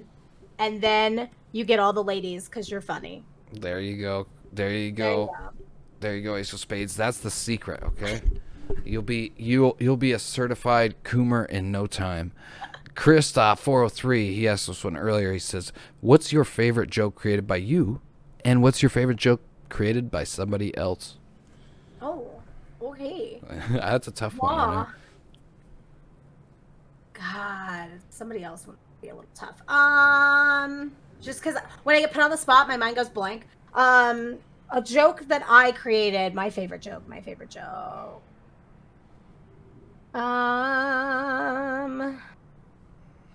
Which one is my favorite? I mean, like, all of them are. Okay. Did you want me to tell my favorite joke? You can if you want. That's up to you. That was a pretty loaded question, Christoph. Favorite joke's hard. It depends on your mood. Where are you? When did you hear it? Thanks, LaGuardia, for the compliment on the weight loss. Thank you. I lost 27, 26. No, 30. I lost 30 pounds. Sorry. No, congrats. Cheers. I was just telling chat before this that during COVID I gained like 30, so there you go. Nice. I just gave you. Yeah. Okay, so a joke I like.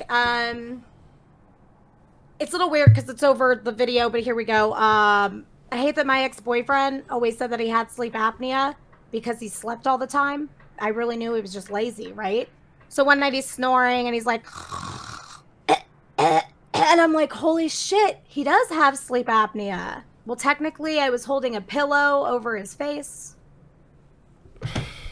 So, yeah. There you go, that's chat. one of them. I have a callback to it. I have a joke. I should have had my button ready. I have a laugh track button. There we go. Some effects. Thank you. Okay, and then... Somebody else's joke. You know what's so sad is I could think of, like, my fellow comedians' jokes very easily because I hear them all the time. But you ask me... You can tell one of them. That's fine. I guess I can tell you a joke that's not mine that I told on the The Silent Noise show. Or yeah, the Silent Noise, that whole thing. Yep. Or I'll just tell you a famous comedian's joke I like, and that's Angela Johnson.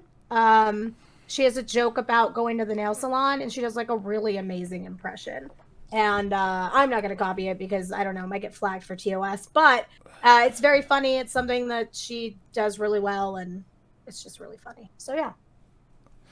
There you go, chat. You heard it. That was Christoph403 with that question. And next one was, you guys are doing good with the questions. They Adelie asked, what is your favorite Pokemon? Chat loves to ask this question. Squirtle. I love Squirtle so much. Wait, is that who I'm thinking of? No, that's not who I'm thinking of. Not Squirtle. I do love Squirtle, and I do have a Squirtle stuffed animal. My favorite is Psyduck. And that's what I was thinking of when I said Squirtle. Psyduck is and always has been my favorite Pokemon. In the live movie they did, Detective Pikachu, Psyduck definitely stole the show. He was hilarious as fuck. I love Psyduck. Right, yeah, he was really funny. Klomp says both those Pokemon rule. Keep the questions coming in, chat.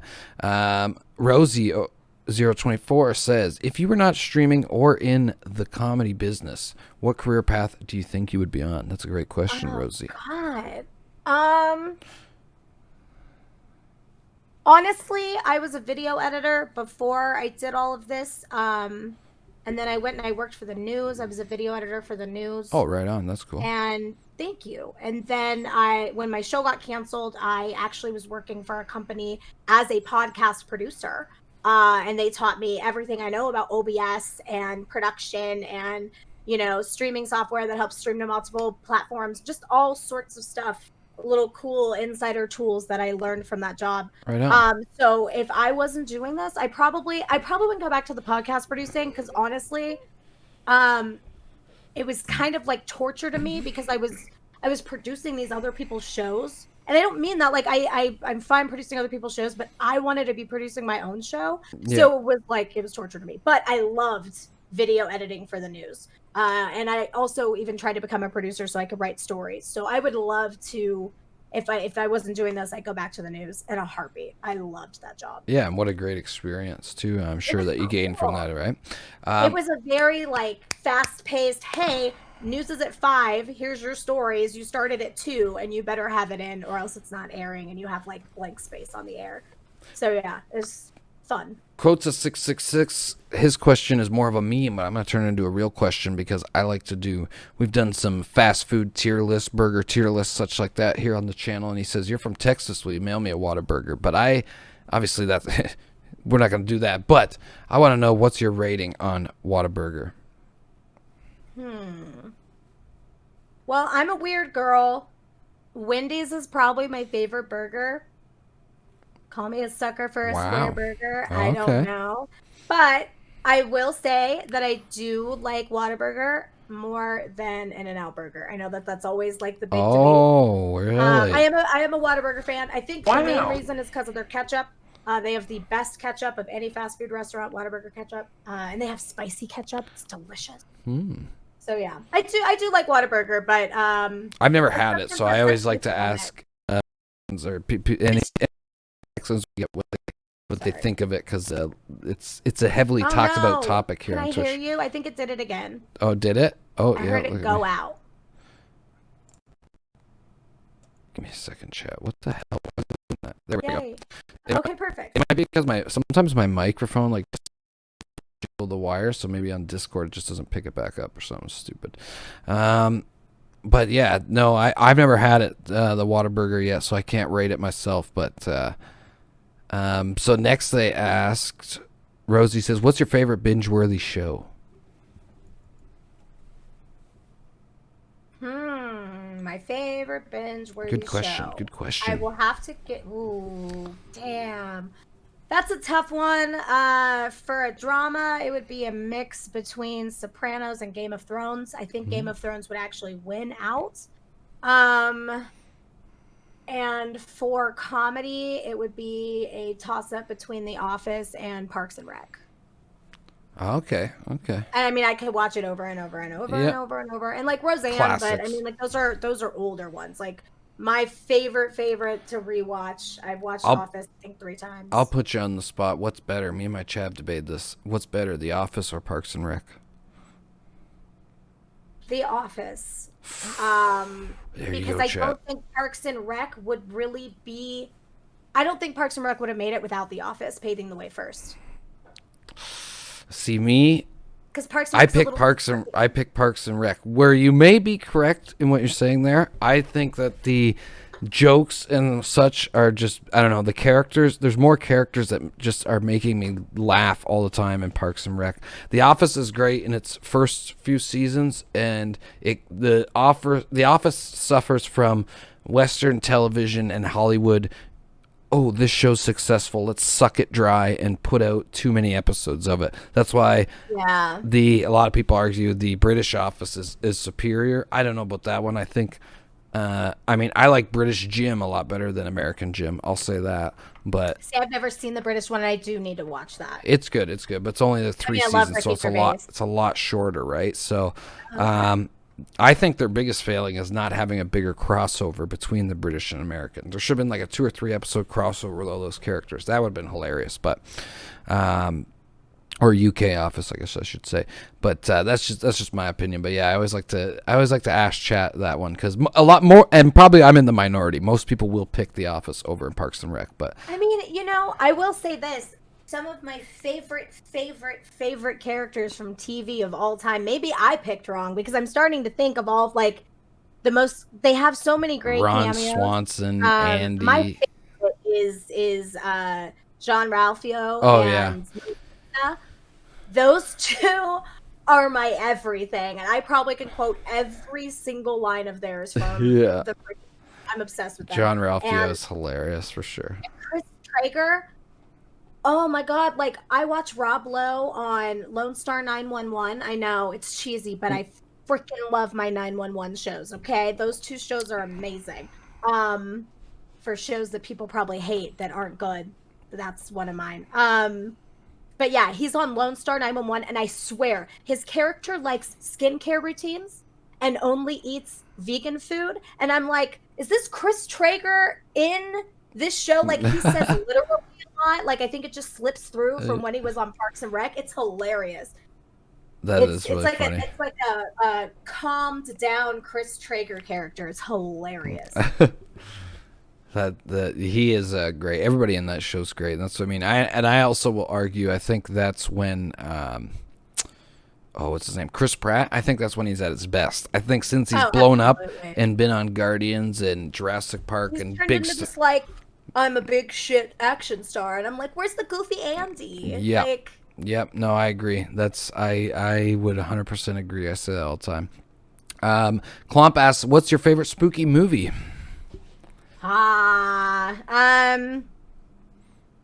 If we go the cheesy slasher film, I love the Scream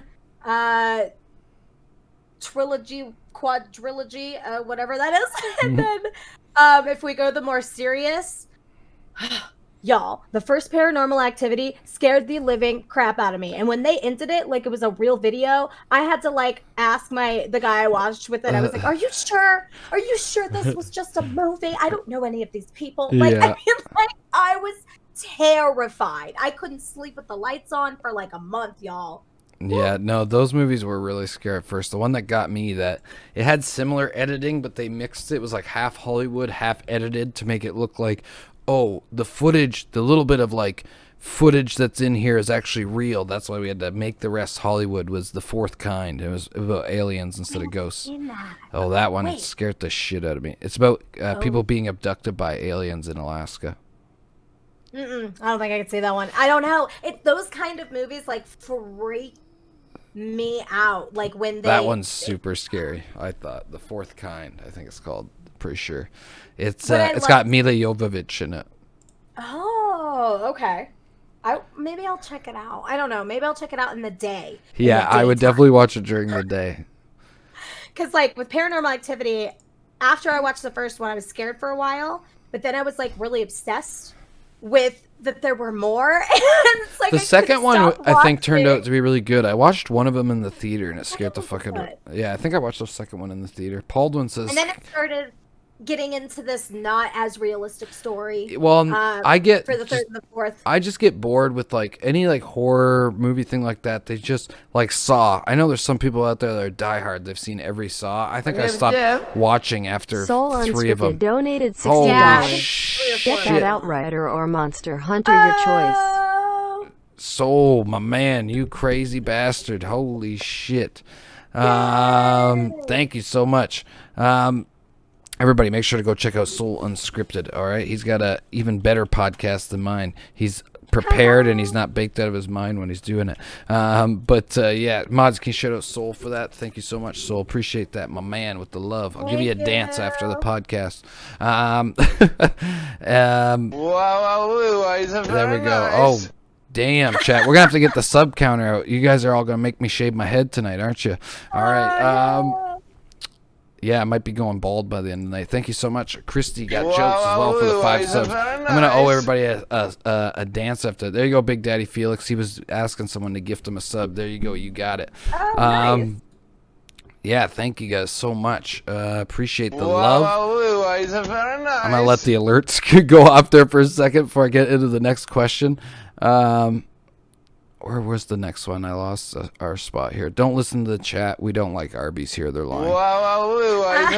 Adley, you're not from Canada, right? I said the Canadian thing. Yeah, okay. But I love poutine. There you go. Hey, a few of our American viewers didn't even know what it was. I was like, you're missing out. It's amazing. It's my favorite. Oh. It is good.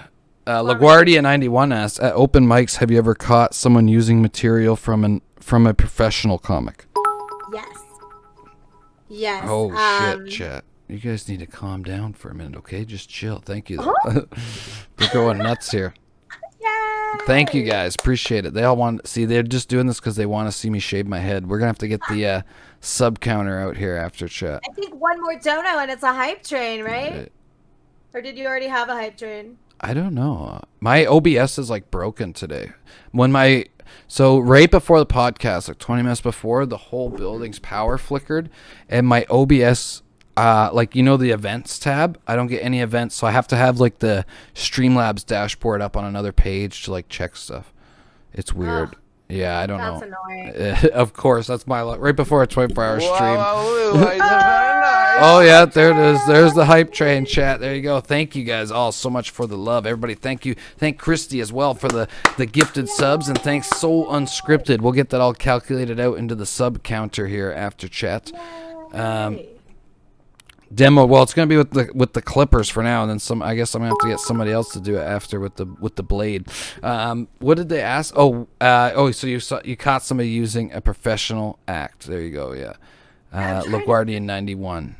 Somebody was doing a bit about, I can't remember who it was, but they were talking about they drink so much, if they breastfed their kid, they get their kid drunk or something.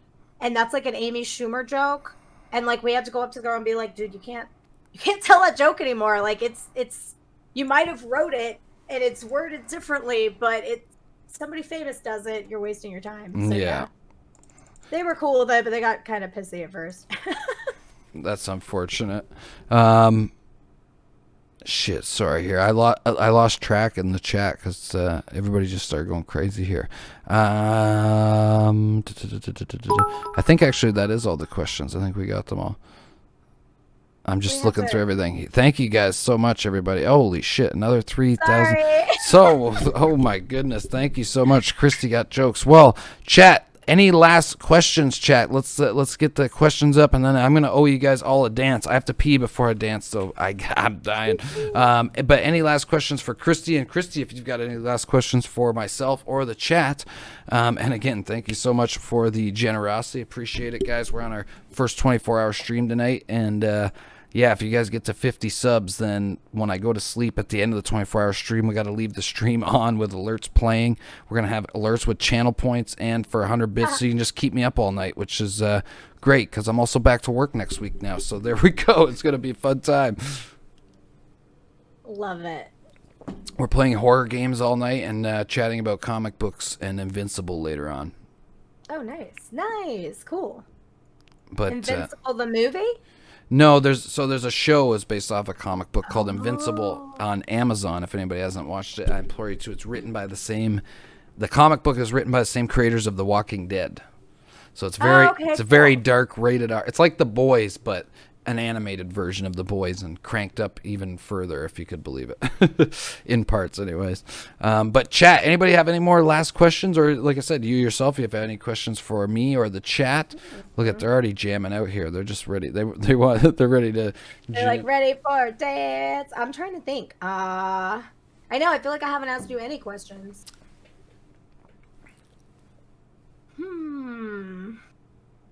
Would you ever move to the States, or are you happy in Canada?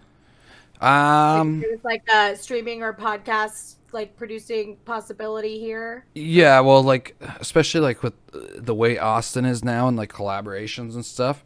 The problem is like I'm not like a full-time streamer. Like I do try to like stream full-time hours, but I work like a day job. We've just been off because of COVID, right? So. But if I was ever like at that point where I was streaming full time and I had connections with people to work and stuff like down there, I would probably do something similar to what XQC does, but minus the mansion part in two places. But he kind of does half, because you have to keep your Canadian citizenship as well. You need to like be here so many months of the year. So I would kind of be back and forth probably. Okay, right on. I would definitely like to get like a place down there. Like if I had people to work with and stuff, like Austin's it's where all the big streamers are. It's where all that's just where everybody is, right? There's a lot, especially with the podcast, especially if we got big enough that I could build like a live studio and have like live guests for sure. I would definitely consider doing something like that for sure. That's cool. And yes, LaGuardia, I do. 1,000,000,000,000,000%. For sure. It's the Smoking Room Podcast, chat. Welcome. Yeah. I love it. That's cool. I know that's so lame. I'm trying to think of other questions to ask you. What's your favorite game to play? What's your favorite game to stream? My favorite game to stream? Oh, I don't know. We're all over the place here. We do variety, but my all-time favorite game is Zelda, so we go back to Breath of the Wild quite a bit on stream. Nice. Lately, I used to have really bad anxiety playing like horror games, but lately we've kind of got over the anxiety a bit and been able to actually enjoy it, so we've been streaming a lot of horror games, which we'll be playing more of tonight. We're playing probably the scariest game we've played yet, Resident Evil 7. Have you ever played Five Nights at Freddy's? I haven't played Five Nights at Freddy's yet. We just played Until Dawn. The chat's been dying for me to play that. What was the other one? Then we played through Resident Evil 2 again, which is a classic that I've always loved. Thank you, Christoph, so much. And everybody, too. If I seem ungrateful, don't worry. We're going to do a big thank you session after the show here. I tried to keep focused as much as I can, because it's already hard to focus sometimes with my ADD. But we just played Resident Evil, and then we just beat Little Nightmares last night, which wasn't like super scary, but it's definitely creepy and very very fun. You should definitely try it out if you've never played it on stream. It's really short too, but we had a blast with it. Chat loved it. So yeah, I think I'll probably try that. I have done Five Nights. I've gotten through Five Nights at Freddy's. I started doing that during October. And let me tell you, every time it's on the freaking schedule, I'm like hating my life all day. I'm like, okay, let's go. Like, look, it is a fun game, but it scares the crap out of me. And it wears me out so fast. But I've beat Five Nights at Freddy's 1 and 2. And I'm in the last night of 3. So I just have to beat that. And then we can go on to, I guess, everyone's favorite, which is 4. And I'm not looking forward to it.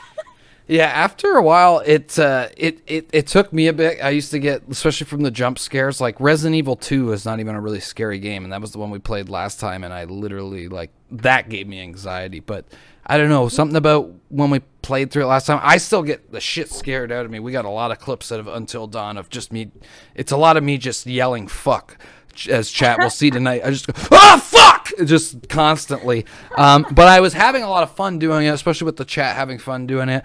And just my anxiety in that department has kind of edged off this year, so that's been great. So we're going to be doing lots more of that tonight. So Resident Evil 7 it's more of like a psychological one. It looks really fucked up. So my brother Clomp94 who's in the chat he's a horror aficionado, and he said that's the scariest game that he's ever played. So I'm like, oh, great. Good thing I'm staying up all night, because that's the time to play it. Is tonight. Right. So. Right. You won't even have to sleep during your sleep stream. You just I won't want to. Yeah, exactly. Yeah. Yeah. So, but yeah, other than that, yeah, probably like Zelda. Honestly, I like Zelda. Nice. Right on. Right on.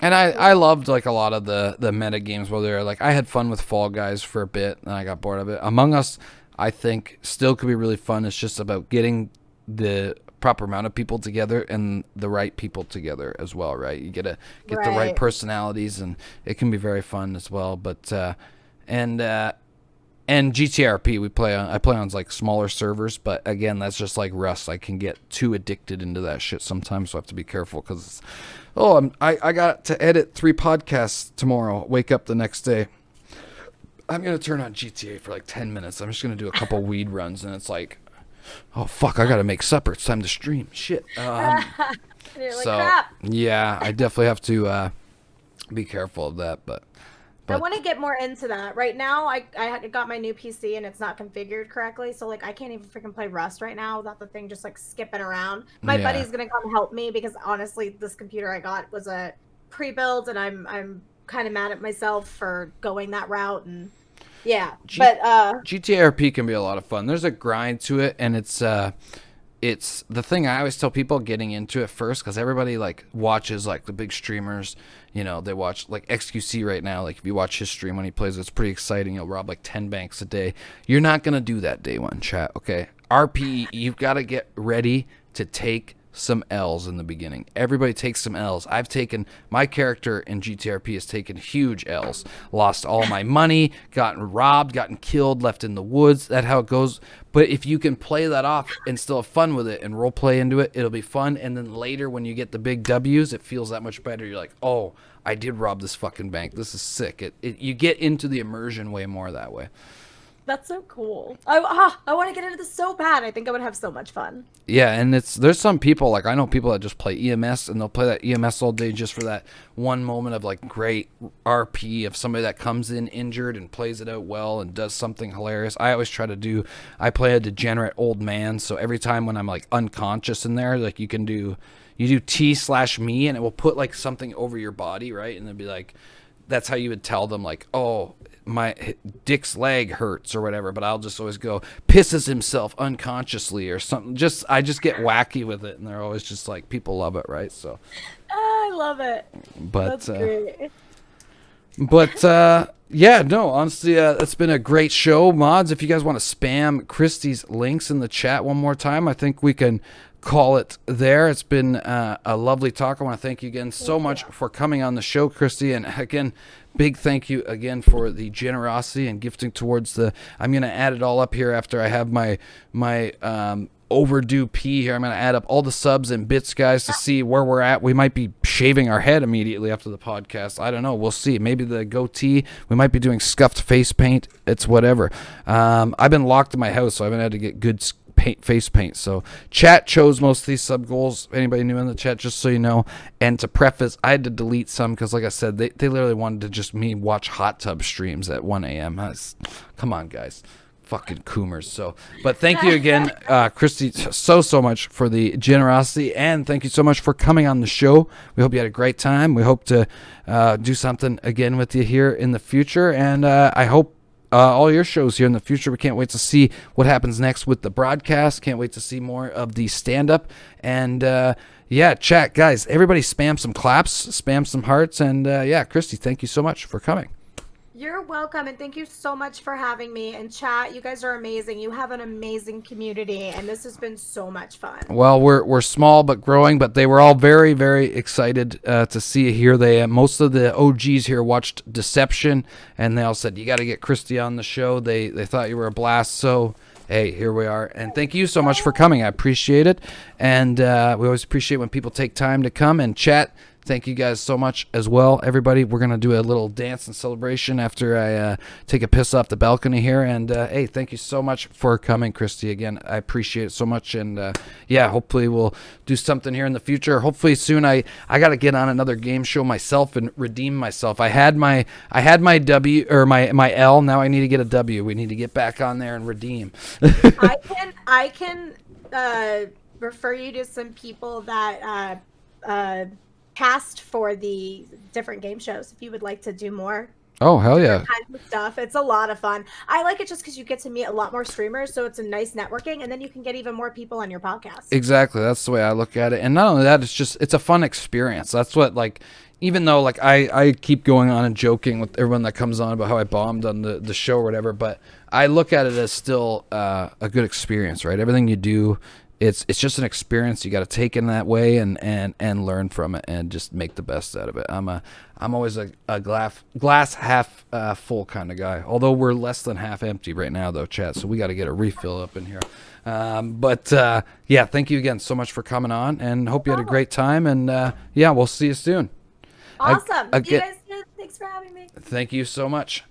Oh, goodbye. Yep. And chat, you guys, thank